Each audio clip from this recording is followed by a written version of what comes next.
ஜெபமனகளும் துதிகளின் மத்தியில் வாசம் பண்ணுகிறது.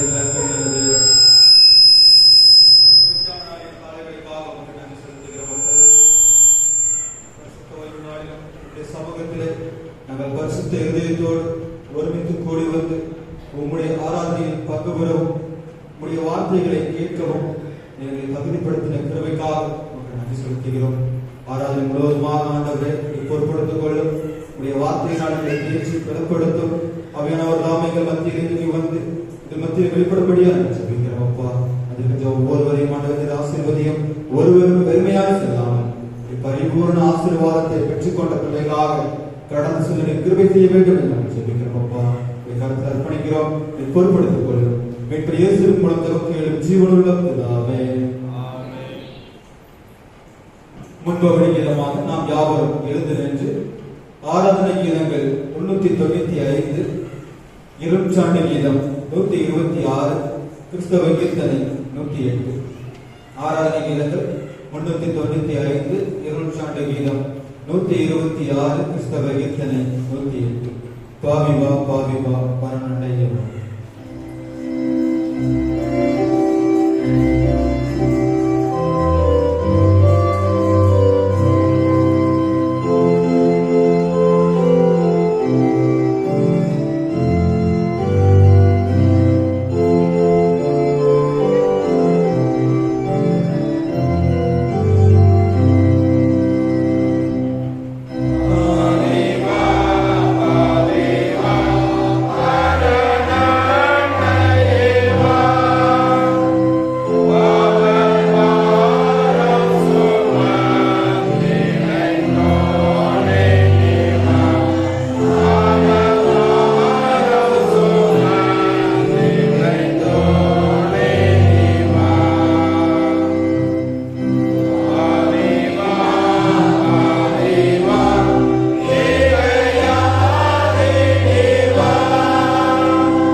துன்மார்க்கன் தான் செய்த துன்மார்க்கத்தை விட்டு விலகி நியாயத்தையும் நீதியும் செய்வானையாக அவன் தன் ஆத்மாவை பிழைக்கப்படுவான். என் மீறுதல்களை நான் அறிந்திருக்கிறேன். என் பாவம் எப்பொழுதும் எனக்கு முன்பாக இருக்கிறது. என் பாவங்களை பாராதபடிக்கு உமது முகத்தை மறைத்து என் அக்கிரமங்களை எல்லாம் நீக்கியருளும். தேவனுக்கு இருக்கும் பலிகள் நொறுங்குண்டாகினான். தேவனை நறுங்குண்டதுமான இருதயத்தை புறப்படியே. உங்கள் வஸ்திரங்களை அல்ல உங்கள் இருதயங்களை பிடித்து உங்கள் தேவனாகிய கர்த்தரிடத்தில் திரும்புங்கள். அவர் இரக்கமும் மன உருக்கமும் நீடிய சாந்தமும் மிகுந்த கிருபை உள்ளவர். அவர் தீர்க்க மனஸ்தாபப்படுகிறவருமாயிருக்கிறார். நம்முடைய தேவனாகிய ஆண்டவருக்கு விரோதமாக நாம் கலகம் பண்ணி அவர் நமக்கு முன்பாக வைத்த ஞாபகமானங்களின்படி நடந்ததாக நாம் அவருடைய சத்தத்துக்கு செவிகொடாமல் போனோம். ஆனாலும் நம்முடைய தேவனாகிய கர்த்தரிடத்தில் இரக்கங்களும் மன்னிப்புகளும் உண்டு. கர்த்தாவே நீ கண்டியும், ஆனாலும் நான் அம்மாய் போகாதபடிக்கு உடைய கோபத்தினாலே எல்லாம் மட்டாய் நம்பியும். மனதிரும்புங்கள், பரலோக ராஜ்யம் சமீபித்திருக்கிறது. நான் எழுந்து என் தகப்பனிடத்திற்கு போய் தகப்பனை வரத்துக்கு விரோதமாக உமக்கு முன்பாக பாவம் செய்து இனிமேலுடைய குமாரன் சொல்லப்படுவதற்கு நான் பாத்திரம் இல்லை என்பேன். கர்த்தாவே, ஜீவனுள்ள ஒருவனும் உமக்கு முன்பாக நீதிமான் அல்லாததினாலே அடியே நியாயத்திற்கு பிரவேசியாதையோ. நமக்கு பாவமில்லை என்பமானால் நம்மை நாமே வஞ்சிக்கிறவர்களாயிருப்போம். சத்தியம் நமக்குள் இராது. நம்முடைய பாவங்களை நாம் அறிக்கையிட்டால் பாவங்களை நமக்கு மன்னித்து எல்லா அநியாயத்தையும் நீக்கி நம்மை சுத்திகரிப்பதற்கு கர்த்தர் உண்மையும் நீதியும் உள்ளவராயிருக்கிறார். பிரியமான சகோதரரே, நம்முடைய பரம்பிதாவாகிய சர்வ வல்லமையுள்ள தேவனுடைய அல்லாததினாலும் இரக்கத்தினால் பாவம் மன்னிப்பை பெறுவதற்காக நாம் செய்த பலவிதமான பாவங்களையும் அக்கிரமங்களையும் அவர் சந்நிதியில் மாய்மாய் அறிந்து கொள்ளாமல் பணிவும் தாழ்மையும் துக்கமும் கீழ்ப்படுதல் இருதயத்தோடு அறிக்கையிட வேதாசனம் பற்பல வாக்கியங்களில் நம்மை ஏவுகிறது. நாம் எக்காலத்தில் தேவனுக்கு முன்பாக நம்முடைய பாவங்களை மனத்தால் அறிக்கையிட வேண்டுவது பற்றி அவருடைய திருக்கரங்களினாலே நாம் பெற்றுக்கொண்ட விஞ்ஞான புகழ்களுக்காக சோத்திரம் செலுத்தவும் மிகவும் சிறந்த புகழை பிரசுத்தம் பண்ணவும் அவருடைய மகா பரிசுத்த வசனத்தை கேட்கவும் நம்முடைய சரீரத்துக்கும் ஆத்மாவுக்கும் தேவைகளுக்காக வேண்டிக் கொள்ளவும் நாம் கூடி வந்திருக்கிற தருணத்தில் பாவங்களை அறிக்கையிடுவது விசேஷித்த கடமையாயிருக்கிறது. ஆகையால் இருக்கிற நாம் யாவரும் சுத்த இருதயத்தோடு தாழ்ந்த சத்தத்தோடு பரம கிருபாசன பண்டிகையில் என்னுடைய கூட சேர்ந்து நான் சொல்லுகிற பிரகாரம் சொல்ல உங்களை வேண்டிக் கொள்கிறேன்.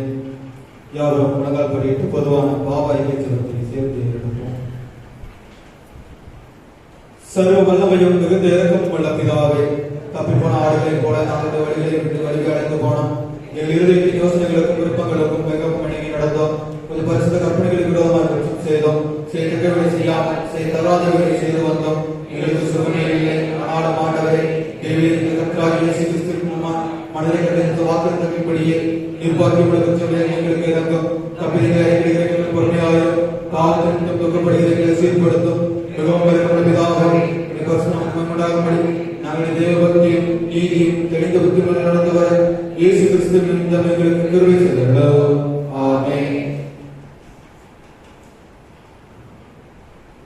தேவனே, எப்பொழுது இரக்கம் செய்கிறதும் மன்னிக்கிறதும் உமக்கு சுபாவமும் லட்சணமாக இருக்கிறதுனால் எங்கள் தாழ்மையான விண்ணப்பங்களை ஏற்றுக்கொண்டு எங்கள் பாவங்களாகிய சங்கிலினால் கட்டப்பட்டவர்களாயும் உருக்கமான உமது இரக்கத்தினாலே எங்களை கட்டவிழ்த்து விடுதலையாக்க வேண்டும் என்று எங்கள் மத்தியஸ்தரும் எங்களுக்காக பரிந்து வசுகிறவருமாகிய இயேசு கிறிஸ்துவின் முன்பாக உம்மை வேண்டிக் கொள்கிறோம்.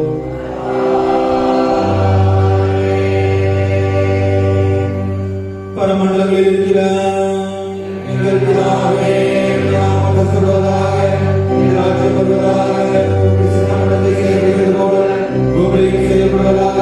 அதில் அவரை இருக்கிறார். எங்களுக்கு விரோதமாக செய்தவர்கள் எங்களுக்கு குற்றங்களை எங்களுக்கு மன்னி, எங்களுக்கு சோதனைகளை செய்வதாக தீமையை ரட்சிக்கிறவர்கள் ராஜ்யம் வல்லமை எதிர்கொள்ளவில்லை.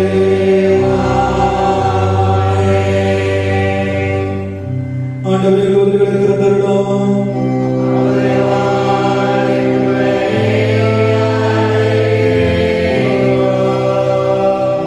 தேவனை ரட்சிக்கிறவரே, வாய் வாரும்.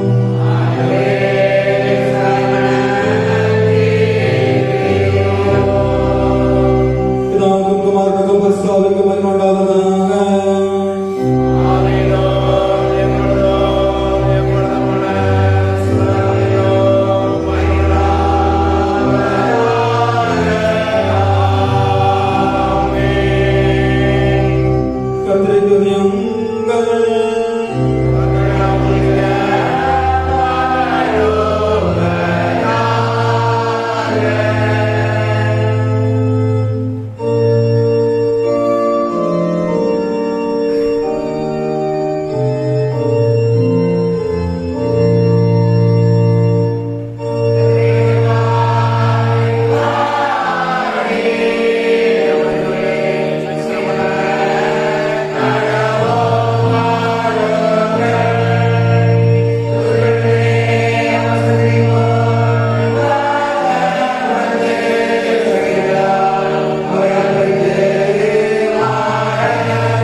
கர்த்தாவே, என் முழு இருதயத்தோடு உம்மை துதிப்பேன், உம்முடைய அதிசயங்களை எல்லாம் விவரிப்பேன்.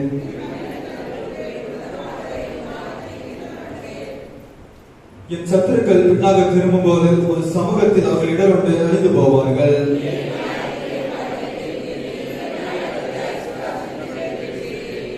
ஜாதிகளை கடிந்து கொண்டு துன்மார்க்கரை அழித்து அவர்கள் நாமத்தை என்றென்றைக்கும் இல்லாதபடி கொலைத்து போட்டி.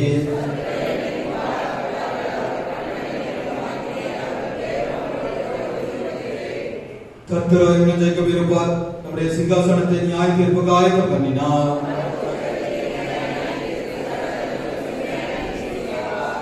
சிறுமைப்பட்டவனுக்கு கர்த்தர் அடைக்கலமானவர், நெருக்கப்படுகிற காலங்களில் அவரை தஞ்சமானவர்.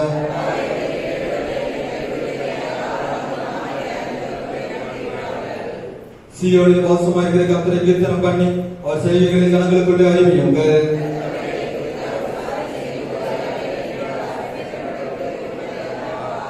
மரண வாசல்களில் இருந்து என்னை தூக்கி விடுகிற கர்த்தாவே, நான் உம்முடைய துதிகளை எல்லாம் சீயோன் குமாரத்தின் வாசல்களில் விவரித்து உம்முடைய இரட்சிப்பினால் களிகூறும்படிக்கு.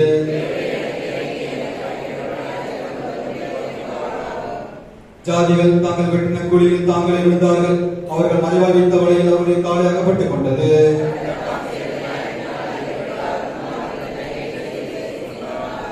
துன்மார்களும் தேவனை மறக்கிற எல்லா ஜாதிகளும் நரகத்திலே தள்ளப்படுவார்கள்.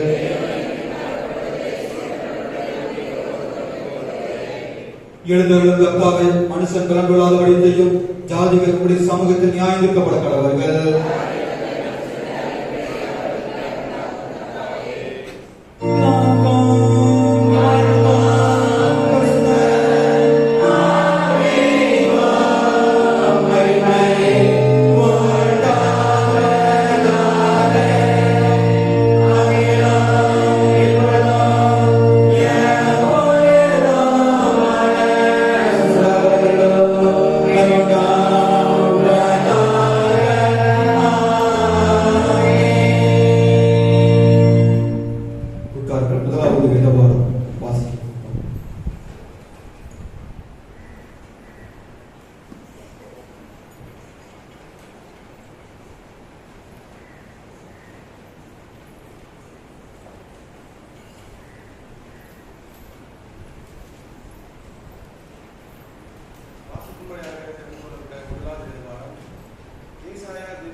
நீங்கள் என் சந்நிதியில் வரும்போது என் பிரகாரங்களை இப்படி விதிக்க வேண்டும் என்று உங்களிடத்தில் கேட்டது யார்?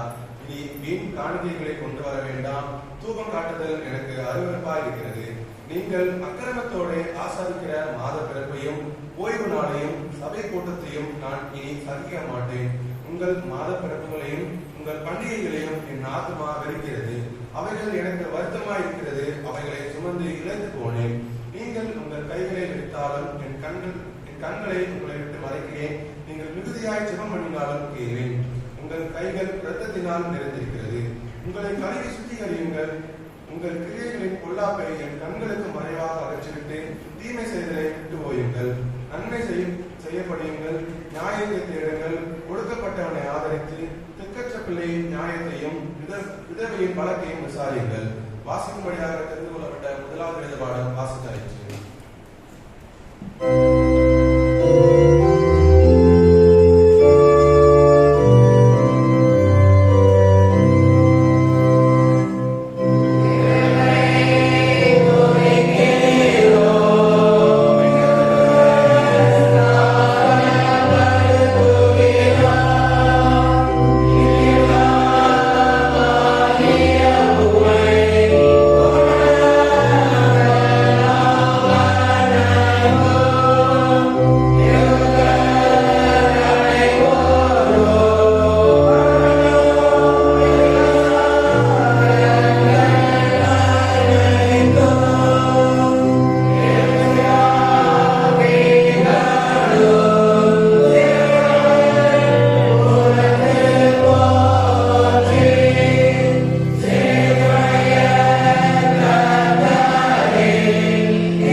எபேசியர் 6ஆம் அதிகாரம் 5ஆம் வசனம் முதல். வேலைக்காரரே, நீங்கள் கிறிஸ்துவுக்கு கீழ்ப்படுகிறது போல சரீரத்தின்படி உங்கள் எஜமானராய் இருக்கிறவர்களுக்கும் பயத்தோடும் நடுக்கத்தோடும் கவலச்ச மனதோடும் கீழ்ப்படிந்து மனுஷருக்கு பிரியமாய் இருக்க விரும்புகிறவர்களாக பார்வைக்கு ஊழியம் செய்யாமல் கிறிஸ்துவின் ஊழியக்காரராக மனப்பூர்வமாய் தேவனுடைய சித்தத்தின்படி செய்யுங்கள். அடிமையானவனானாலும் சுவாதீனம் உள்ளவனானாலும் அவனவன் செய்கிற நன்மையின்படியே கர்த்தரிடத்தில் பலனை அடைவான் என்று அறிந்து மனுஷருக்கென்று ஊழியம் செய்யாமல் கர்த்தருக்கென்று நல்மனதோடு ஊழியம் செய்யுங்கள். எஜமான்களே, அப்படியே நீங்களும் வேலைக்காரருக்கு செய்ய வேண்டியவைகளை செய்து அவர்களுக்கும் உங்களுக்கும் எஜமானவர் பரலோகத்தில் இருக்கிறார் என்றும் அவரிடத்தில் பட்சபாதம் இல்லை என்றும் அறிந்து கடுஞ்சொல்லை விட்டுவிடுங்கள். வாசிக்கும்படியாக கொடுக்கப்பட்டுள்ள 2ஆம் வேத பாடம் வாசித்தாயிற்று. பிள்ளைகள் சத்தியவசனம் கூறுவார்கள்.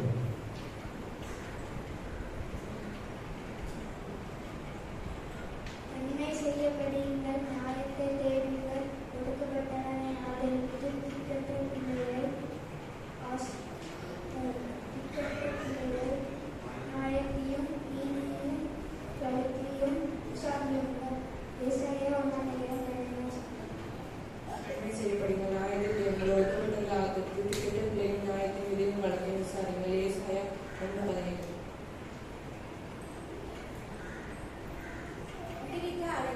நன்மை செய்யப்படுங்கள், நியாயத்தை தேடுங்கள், ஒடுக்கப்பட்டவனை ஆதரித்து திக்கற்ற பிள்ளையின் நியாயத்தையும் வழக்கையும் விசாரியுங்கள். ஏசாயா 1ஆம் அதிகாரம் 17ஆம் வசனம்.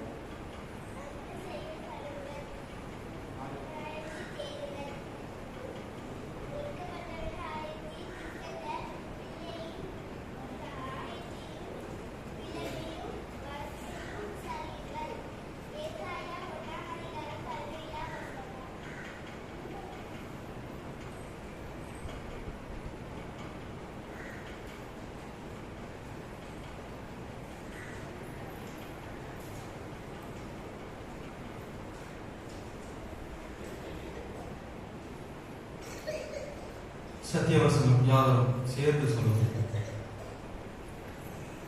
விடுவிக்க அழைப்பு. நன்மை செய்ய படியுங்கள், நியாயத்தை தேடுங்கள், ஒடுக்கப்பட்டவனை ஆதரித்து திக்கற்ற பிள்ளையும் நியாயத்தையும் விதவையின் வழக்கையும் விசாரியுங்கள். ஏசாயா 1ஆம் அதிகாரம் 17ஆம் வசனம். வருகின்ற வாரத்திற்கான சத்தியவசனம் தலைப்பு சிலுவை கிருபையின் வெளிப்பாடு. மீகா 7ஆம் அதிகாரம் 19ஆம் வசனம். மீகா 7ஆம் அதிகாரம் 19ஆம் வசனம். அவர் திரும்ப நம்மேல் இறங்குவார், நம்முடைய அக்கிரமங்களை அடக்கி நம்முடைய பாவங்களை எல்லாம் சமுத்திரத்தின் ஆழங்களில் போட்டுவிட்டார்.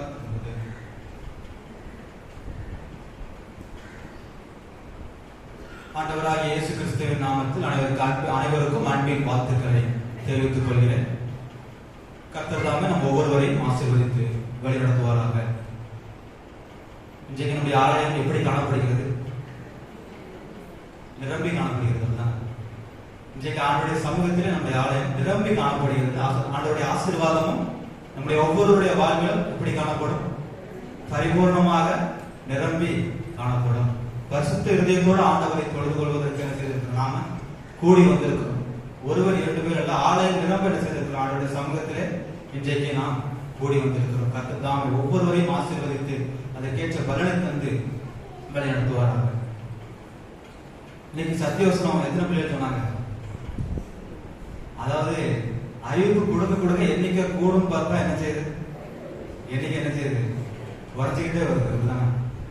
நான் எப்படின்னா, ஒரு விதை விதைச்சுக்கிட்டு இருக்கேன். நல்ல நிலத்துல விழுந்த விதைனா முளைச்சு என்ன செய்யும்? பலம் கொடுக்கும். நான் விதைக்கிற விதைகள், அதாவது உங்க இருதயத்துல நான் விதைச்சுக்கிட்டு இருக்கேன். நல்ல நிலத்துல விழுந்ததா என்ன செய்யறேன்னா விசுவாசிக்கிறேன். நல்ல நிலத்துல விழுந்த விதைகள் என்ன செய்யும்? பரிபூர்ண பலன் என்ன செய்யும்? கொடுக்கும். பெற்றோர்களை கேளுங்க, உங்க இருதயத்துல தான் என்ன செஞ்சுட்டு இருக்கேன்? நான் விதைச்சுக்கிட்டு இருக்கேன். அப்ப நல்ல நிலத்துல விழுந்த விதைகள் என்ன செய்யணும்? பலன் கொடுக்கணும். பெற்றோர்கள் பிள்ளைகளை அவனுடைய சமூகத்துக்கு என்ன செய்யணும்? வசனத்தை சொல்வதற்கு என்ன செய்யணும்? அனுமதிக்கணும். சிறு வயதிலிருந்து ஆண்டவருடைய ஆசீர்வாதம் நம்முடைய பிள்ளைகளுக்கு வேண்டும் என்று என்ன செய்யறோம், நாம விரும்புகிறோம். ஆனால் ஆண்டவருடைய சமூகத்திற்கு அனுப்புவதற்கு நம்ம என்ன செய்வதில்லை, விரும்புறதில்லை. அடிக்கடி சொல்றேன், என்ன செய்யாதீங்க, இப்ப நினைக்காதீங்க. ஏன்னா அறிவு கொடுக்க கொடுக்க என்னைக்கு நான் கூடும் பார்த்தேன், 10ல இருந்து 4 மாறிட்டு. சரியா? அடுத்த வாரத்தில் என்ன செய்யணும், பெற்றோர்கள் எல்லாரும் பிள்ளைகள் என்ன செய்யணும், கட்டாயமாக 12வது படிக்கிற 12ஆம் வகுப்பு படிக்கிற பிள்ளைகள் வரைக்கும் என்ன செய்யலாம், சத்தியவசனம் சொல்லலாம். நன்மை இன்னைக்கு என்னது, முதல்ல என்னதுதான், நன்மை செய்ய படியுங்கள். ஆண்டவருடைய வசனத்தை சொல்வதற்கு வசனத்தை படியுங்கள். ஆண்டவர் சகோதரர் சொல்லுங்க.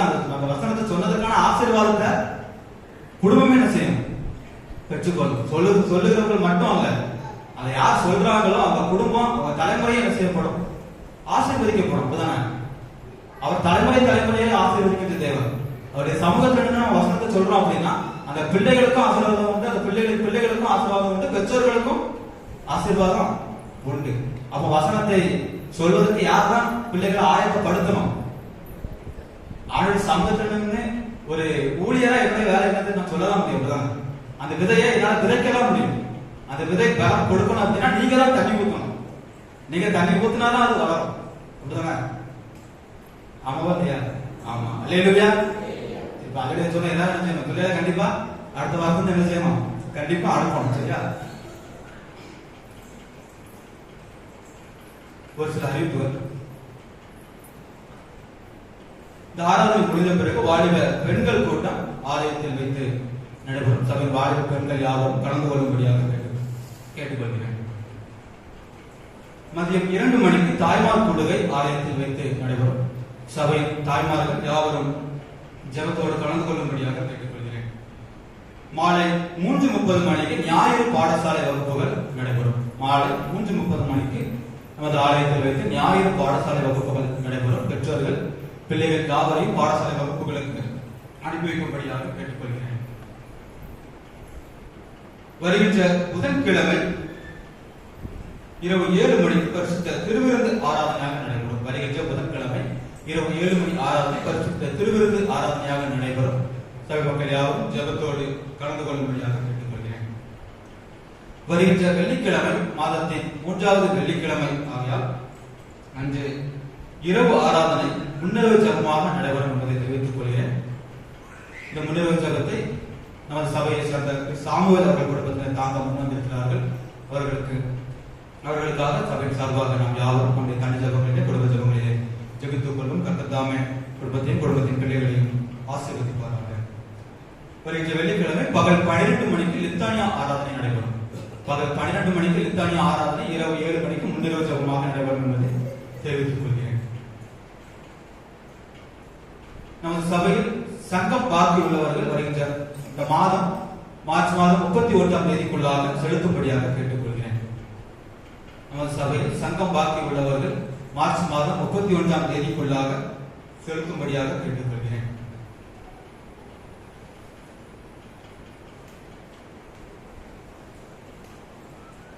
CSI தூத்துக்குடி நாசரேத் திருமண்டலம் நற்செய்தி அர்ப்பணித்துறை நடத்தும் ஆத்தும ஆதாய பயிற்சி முகாம் சிதம்பரம் நகர் அபிஷேகநாதர் ஆலயத்தில் வைத்து வருகின்ற 17ஆம் தேதி செவ்வாய்க்கிழமை காலை 10 மணி முதல் மாலை 4 மணி வரை நடைபெறும் என்பதை தெரிவித்துக் கொள்கிறேன். ஆத்தும ஆதாய பயிற்சி முகாம் அபிஷேகநாதர் ஆலயம் சிதம்பரம் நகரில் உள்ள அபிஷேகநாதர் ஆலயத்தில் வைத்து வருகின்ற செவ்வாய்க்கிழமை காலை 10 மணி முதல் மாலை 4 மணி வரை நடைபெறும் என்பதை தெரிவித்துக் கொள்கிறேன். நற்செய்தி பணியில் ஆர்வமுள்ள சபை மக்கள் யாவரும் பங்கு பெற அழைக்கப்படுகிறார்கள். நற்செய்தி பணியில் விருப்பமுள்ளவர்கள் ஆண்டோட சுவிசேஷத்தை அறிவிப்பதற்கு விருப்பமுள்ள பிள்ளைகள் யாவரும் சந்தோஷத்தோடு பங்கு பெறும்படியாக கேட்டுக்கொள்கிறேன். பதிவு கட்டணம் ₹200. பங்கு பெறுகின்ற பிள்ளைகள் சபை ஊழியரை தொடர்பு கொள்ளும்படியாக கேட்டுக்கொள்கிறேன். பங்கு பெறுகின்ற பிள்ளைகள் சபை ஊழியரை தொடர்பு கொள்ளும்படியாக கேட்டுக்கொள்கிறேன்.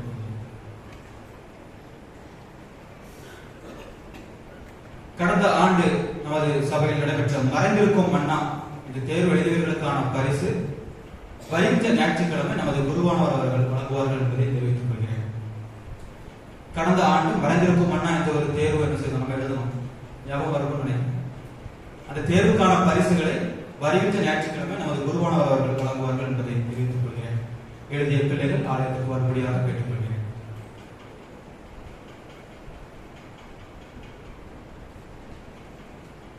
வருகின்ற நாட்களில் பிறந்த நாள் மற்றும் திருமண நாள் கொண்டாடுகின்ற பிள்ளைகளின் பெயர்களை வாசிக்கிறேன். பிறந்த நாள் ஆசரிக்கின்ற பிள்ளைகள் 15ஆம் தேதி Hephzibah daughter of MDA Rajan Erode. S R Ponsingh son of P Selvaraj Bangalore. 16ஆம் தேதி S Charles son of T Stephen Tiruppur. M Jebathangam Berlin daughter of D Manickaraj Thangaiyapuram. I Kiruba MC daughter of Isaac Ponnudurai Palladam. 17ஆம் தேதி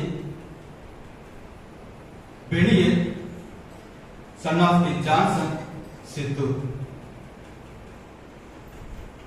J Salome daughter of T Johnson Chittoor.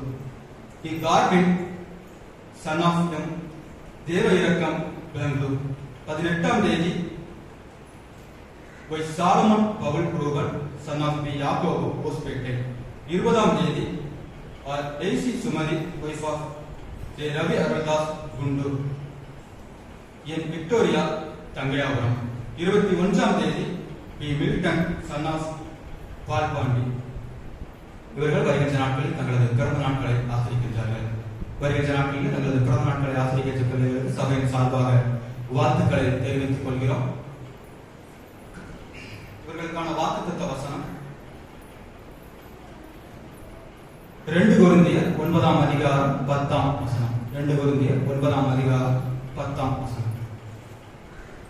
விதைக்கிறவனுக்கு விதையையும் புசிக்கிறதற்கு ஆகாரத்தையும் அளிக்கிறவர் உங்களுக்கு விதையை அளித்து அதை பெருக பண்ணி உங்கள் நீதியின் விளைச்சலை வர்த்திக்க செய்வார்.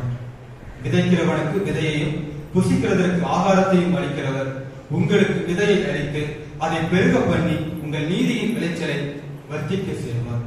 இப்பொழுது பாடகர் குழு ஒரு வாக்கு பாடல் பாடுவார்கள். அதை தொடர்ந்து நாம் அவர்களுக்காக ஜெபம் செய்வோம்.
கிருபையும் இரக்கமும் நிறைந்த எங்கள் அன்பின் நல்ல ஆண்டவரே, இந்த மனமகிழ்ச்சியான நாளுக்காக உமக்கு நன்றி செலுத்துகிறோம். இந்த நாளில் தங்களது பிறந்த நாட்களை கொண்டாடுகின்ற, திருமண நாட்களை வருகின்ற நாட்களில் கொண்டாடுகின்ற ஒவ்வொரு பிள்ளைகளையும் உங்களுடைய கருத்தில் அர்ப்பணித்து ஜெபிக்கிறோம். ஆண்டவரே, நீரே உங்களுடைய பிள்ளைகளை பொறுப்படுத்தி வழிநடத்த வேண்டும் என்று நாங்கள் ஜெபிக்கிறோம். கடந்த வருடம் முழுவதும் உங்களுடைய பிள்ளைகளை கிருபையாய் பாதுகாத்து எண்ணற்ற நன்மையினாலும் ஈவுகளினாலும் நிரப்பினே அதற்காக நன்றி செலுத்துகிறோம். ஆண்டவரே, மீண்டுமாக ஒரு புதிய ஆண்டை காண கிருபை செய்திருக்கிறேன், இதற்காக நன்றி செலுத்துகிறோம். வருஷத்தை நன்மையாக முடிசூட்டுகின்ற தேவன் இந்த புதிய ஆண்டை நன்மையினால், கிருபையினால், ஆசீர்வாதங்களினால் நிரப்பி உடைய பிள்ளைகளுக்கு எல்லாவற்றையும் சமாதானமாக சந்தோஷமாக அருள் செய்ய வேண்டும் என்று நாங்கள் ஜெபிக்கிறோம். அப்பா, விதைக்கிறவனுக்கு விதையை கொடுக்கின்ற தேவன், ஆண்டவரே ஆகாரத்தை அளிக்கின்ற தேவன், விதையை அளித்து அதை பெருக பண்ணி நீதி விளைச்சலை வர்த்திக்க செய்ய வேண்டும் என்று சொல்கிறேன். பிள்ளைகள் வாழ்விலே ஆண்டவரை எல்லாவற்றையும் நீதியாக சமாதானமாக வர்த்திக்க செய்து நல்ல சுகத்தோடும் பலத்தோடும் பிள்ளைகளை பாதுகாத்துக் கொள்ளக்கூடிய அந்த சுபிக்கிறோம். அப்பா, புதிய வருடத்திலும் உடைய பிள்ளைகளை எதிர்பார்த்து காத்துக் கொண்டிருக்கின்ற எல்லாவற்றிலும் உடைய கிருபை வெளிப்படும்படி எனக்கு ஜெபிக்கிறோம் அப்பா. நீரே உடைய பிள்ளைகளை வழிநடத்தும், பொறுப்படுத்திக் கொள்ளும். மீட்பர் இயேசுவின் மூலம் ஜெபிக்கிறோம் ஜீவனுள்ள பிதாவே.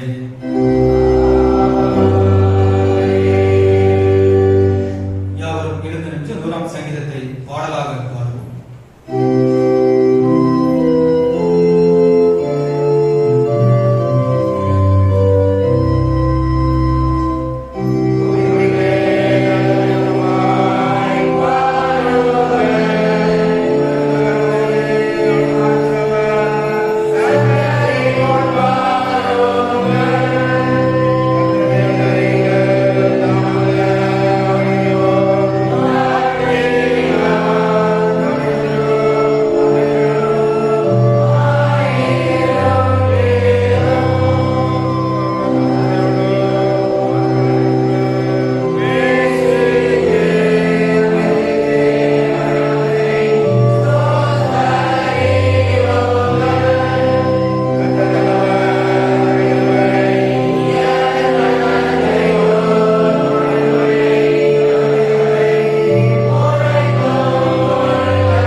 பூமியும் படைத்த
சமாதானத்தை கட்டளை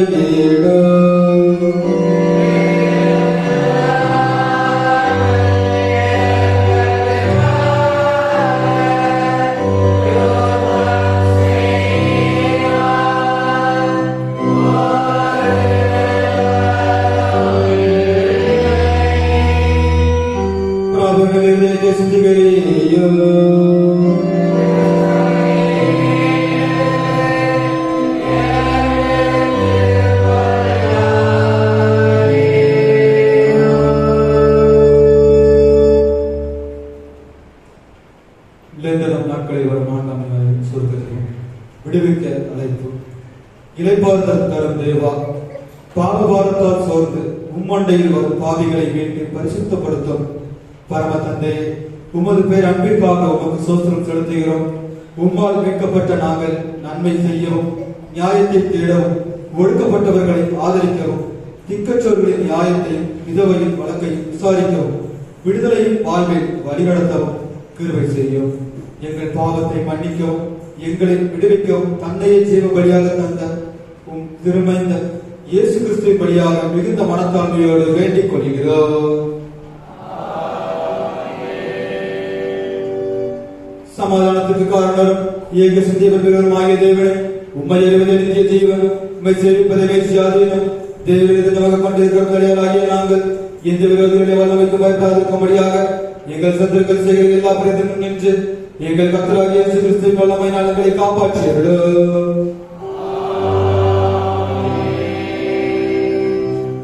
சர்வ வல்லமை நடத்திய தேவனே, இந்நாள் வரை எங்களை சுகமாய் நடத்தி வந்த பரமபிதாவாகிய கர்த்தாவே, இந்நாளிலும் மிகுந்த வல்லமை எங்களை காப்பாற்றி நாங்கள் யாதொரு பாவத்துக்கு உட்படாமலும் எவ்விதமான மோசத்திலும் அகப்படாமலும் ஒரு பார்வையில் நீதியாக இருக்கிறது எப்பொழுதும் செய்கிறதற்கு நாங்கள் செய்கிற எல்லாவற்றையும் உம்முடைய ஆளுகையினாலே நடத்திட வேண்டும் என்று எங்கள் கர்த்தராகிய இயேசு கிறிஸ்து மூலமாய் வேண்டிக் கொள்கிறோம். மகா அதிசயங்களை செய்கிற சர்வ வல்லமை நித்திய தேவனே, எங்கள் அத்தியட்சமார்களும் குருமார்கள் அவர்கள் விசாரணைக்கு ஒப்புவிக்கப்பட்ட எல்லா சபைகள் மேலும் ஆரோக்கியம் தருகிற கிருபையை அனுப்பி அவர்கள் உமக்கு பிரியமானவர்கள் நடக்கும்படி ஆசீர்வாதமாகிய அவர்கள் பேசுகிறது. கர்த்தாவே, எங்கள் காரியகர்த்தரும் மத்தியஸ்தருமாகிய இயேசு கிறிஸ்து முன்பாக இதை கட்டளையிட்டார்கள்.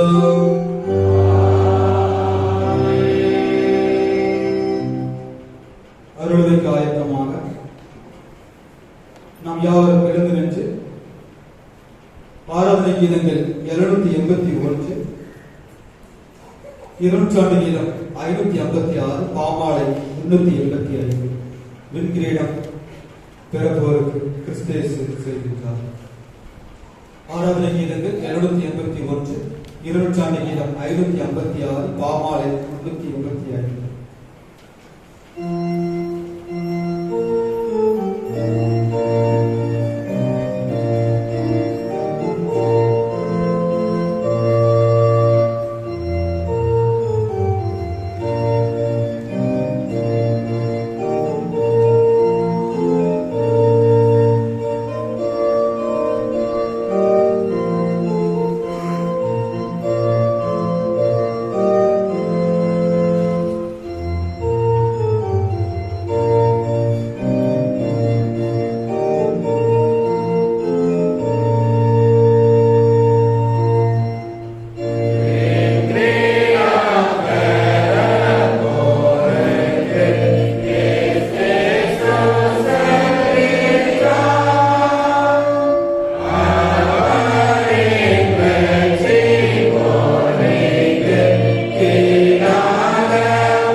எங்களுக்கு நல்ல ஆண்டவரே, இம்மட்டும் எங்களை பாதுகாத்து வழிநடத்தி உம்முடைய சமூகத்திலே உம்முடைய வார்த்தையை நாங்கள் கேட்கவும் உம்முடைய வார்த்தையின்படி நாங்கள் நடக்கவும் ஆண்டவரே நீ கிருபை செய்திருக்கிறதற்காக நன்றி செலுத்துகிறோம். இப்பொழுதும் ஆண்டவரே எங்கள் மத்தியிலே உடைய வார்த்தை வெளிப்படட்டும். ஆவியானவர் தாமே எங்கள் மத்தியிலே அசைபாடுபடியா ஜெபிக்கிறோம். அப்பா ஆண்டவரே, உங்களுக்கு விரோதமாக எங்கள் வாழ்வில் காணப்படுகின்ற பாவங்கள் நீங்க உம்முடைய பரிசுத்தத்தை நாங்கள் பற்றிக்கொள்ள உம்முடைய வார்த்தையினால் எங்களை கழுவும்படியா ஜெபிக்கிறோம். அப்பா உம்முடைய பரிசுத்த ரத்தத்தினாலே கழுவப்பட்ட பிள்ளைகளாக இந்த உலகத்தில் எல்லா பாவங்களுக்கும் நாங்கள் விலகி நின்று நன்மையை செய்யவும் திக்கற்றவர்களை தேற்றவும் ஆண்டவரை நியாயத்தை தேடவும் நீர் எங்களை அழைத்தீரே. நீர் அழைத்த அழைப்பிற்கு ஏற்ற வாழ்வை நாங்கள் வாழ்வதற்கு ஏற்ற ஆலோசனையை இந்த நாளிலே எங்கள் மத்தியிலே நீர் வெளிப்படுத்த வேண்டும் என்று நாங்கள் ஜெபிக்கிறோம். அப்பா இப்பொழுதும் நீர் பேசும் நாங்கள் கேட்கிறோம். இப்ப இயேசுவின் மூலம் ஜெபம் கேளும் ஜீவனுள்ள பிதாவே. உட்காருங்க. அல்லேலூயா. சந்தோஷமா இருக்கீங்களா? இன்னைக்கு எல்லாரும் என்ன செய்வீங்க? கண்டிப்பா சந்தோஷமா தான் செய்வீங்க. நீங்க எல்லாரும் ஒவ்வொரு வாரமும் பிரசங்க ஆரம்பிக்கிறது என்ன செஞ்சிடறேன்? சந்தோஷமா இருக்கீங்களா? நினைச்சிடறேன் கேட்கிறோம். எதுக்கு? ஆண்டோடைய சமூகத்துல யாரும் எப்பொழுதும் கவலையோடு என்ன செய்யக்கூடாது, அமர்ந்திருக்க கூடாது. ஆனா நம்ம ஆண்டு சமூகத்துல வந்துதான் என்ன செய்வோம்? வீட்டுல லைட் ஆஃப் பண்ணிட்டு வந்தோமா, வீட்டுல கேஸ் ஆஃப் பண்ணிட்டு வந்தோமா என்ன செய்வோம்? யோசிச்சுட்டு பல சிந்தனைகளை இங்கதான் அமர்ந்திருக்கிறோம். ஆண்டோட சமூகத்துல தான் என்ன செய்யறோம்? அமர்ந்திருக்கிறோம். ஆனா ஆண்டோட சமூகத்துல உலக காரியங்களை குறித்து சிந்திக்காம என்ன செய்யணும்? நேரம் ஆண்டவரை மாத்திரமே என்ன செய்யணும்? பார்த்து அமர்ந்திருக்க வேண்டும். அவருடைய வார்த்தையை கேட்பதற்காக நம்ம என்ன செய்ய வேண்டும்? தகுதிப்படுத்த வேண்டும். இன்றைக்கு அவருடைய சமூகத்தில் அமர்ந்திருப்பது நமக்கு கிடைத்திருக்கின்ற மிகப்பெரிய பாக்கியம். அப்படிதான் நீங்க எத்தனையோ பிள்ளைகளுக்கு எத்தனையோ இடங்கள்ல பாத்தீங்க அப்படின்னா இந்த மாதிரி ஒரு அருமையான ஆலயம் அவங்களுடைய சமூகத்துல அமர்ந்து அதை பொழுது கொள்வதற்கான ஏற்ற சூழ்நிலை கிடையாது. அப்படிதான். ஆனா இன்னைக்கு நமக்கு எல்லாவற்றையும் ஆண்டவர் தந்திருக்கின்றார். அப்ப ஆண்டவருடைய பார்வையில நம்ம யாரு? ஆசீர்வதிக்கப்பட்டவர்கள். அப்படிதானே? இன்னைக்கு எல்லாவற்றையும் கிருபையாய் தந்திருக்கிறார். ஒரு அருமையான ஆலயம், அருமையான சபை மக்கள், அருமையான ஊர். எப்பொழுதும் காலை மாலை எப்பொழுதும் இந்த வேளையிலும் நம்ம ஆண்டவரை தொழுது கொள்வதற்கு என்ன செய்ய வேண்டியதில்லை, தயங்க வேண்டியதில்லை. காலையில ஆராதனை 5:30 ஆரம்பிக்குதா, அந்த நேரத்துல இருந்து நைட்டு 9 மணி வரைக்கும் நம்ம ஆலயம் எப்படிதான் இருக்கு? திறந்துதான் இருக்கு. அப்படிதானே? எப்பொழுதும் யார் வேண்டுமானாலும் வந்து அந்த சமூகத்துல என்ன செய்யலாம்? ஜெபிக்கலாம், அமர்ந்து கொள்ளலாம். அப்படிப்பட்ட பாக்கியத்தை இன்னைக்கு தந்து நம்மை ஆண்டவர் ஆசீர்வதித்திருக்கிறார். அந்த ஆசீர்வாதத்திற்கு நாம் நன்றி செலுத்துகின்ற பிள்ளைகள் என்ன செய்ய வேண்டும்? இருக்க வேண்டும். நன்றி செலுத்த வேண்டும். அப்படிதானே? ஒவ்வொரு நாளும் ஆண்டவர் நமக்கு நல்ல ஒரு ஜீவனை தருகிறார். காலையில் எழுந்த பொழுது நல்ல ஜீவனை தந்ததற்காக நன்றி செலுத்த வேண்டும். நாம் போஜனம் பண்ணுகின்ற பொழுது நல்ல உணவை தந்ததற்காக என்ன செய்ய வேண்டும்? நன்றி செலுத்த வேண்டும். ஆண்டவர் சமூகத்திலே நாம் அமர்ந்திருக்கின்ற பொழுது ஆண்டவரை இன்றைக்கு உடைய சமூகத்திலே என்னை அழைத்து வந்ததற்காக நமக்கு நன்றி. அப்படிப்பட்ட ஒரு ஜீவனையும் சுகத்தையும் நமக்கு தந்து சகல ஆசீர்வாதங்களினால் நம்ம என்ன செய்திருக்கின்றார்? நிரப்பி இருக்கின்றார். அதை ஒருபோதும் நம்ம என்ன செய்து விடக்கூடாது, மறந்து விட கூடாது. இன்னைக்குள்ள பிரசங்கத்துக்குள்ள போமா? நம்ம இன்னைக்கு என்ன தலைப்பு? என்னாச்சு? இன்னைக்கு என்ன தலைப்பு? விடுவிக்க அழைப்பு. ஏசாயா 1:17 வசனத்தை ஒரு வாசிங்க.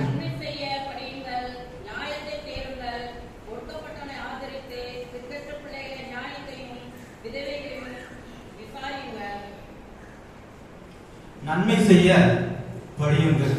சரி, அழைப்பு அப்படின்னா என்ன? விடுவிக்க அழைப்பு. அழைப்பு அப்படின்னா என்ன? இந்த பாவம் நிறைந்த இந்த உலகத்துல நம்ம எல்லாரும் என்ன செய்யணும்? ஒன்றிணைந்து வாழதான் செய்யப்பட்டிருக்கிறோம், அழைக்கப்பட்டிருக்கிறோம். இந்த உலகம் பாவத்துல இல்ல, பரிசுத்தமா தான் இருக்கு. நம்மளால என்ன செய்ய முடியாது? சாட்சி கொடுக்க முடியாது. பாவம் நிறைந்த உலகில தான் நாம என்ன செய்யணும்? வாழ்ந்து ஆகணும். இந்த உலகத்துல எந்த மூளைக்கு ஓடினாலும் அங்க என்ன செய்யும்? பாவம் இருக்கும். உலகத்தை தாண்டி வெளியே என்ன செய்ய முடியாது? ஓட முடியாது. சோ இந்த சரௌண்டிங்ல தான் என்ன செஞ்சாகணும்? வாழ்ந்து ஆகணும். அப்ப இந்த இடத்துல நம்ம எப்படி வாழ முடியும்? நம்ம ஒன்றிணைந்து வாழணும். ஆனா என்ன செய்ய முடியும்? நம்மளால பிரிந்து வாழ முடியும். எதற்கு பிரிந்து வாழ முடியும்? பாவத்திற்கு விலகி நின்று நம்மளால என்ன செய்ய முடியும்?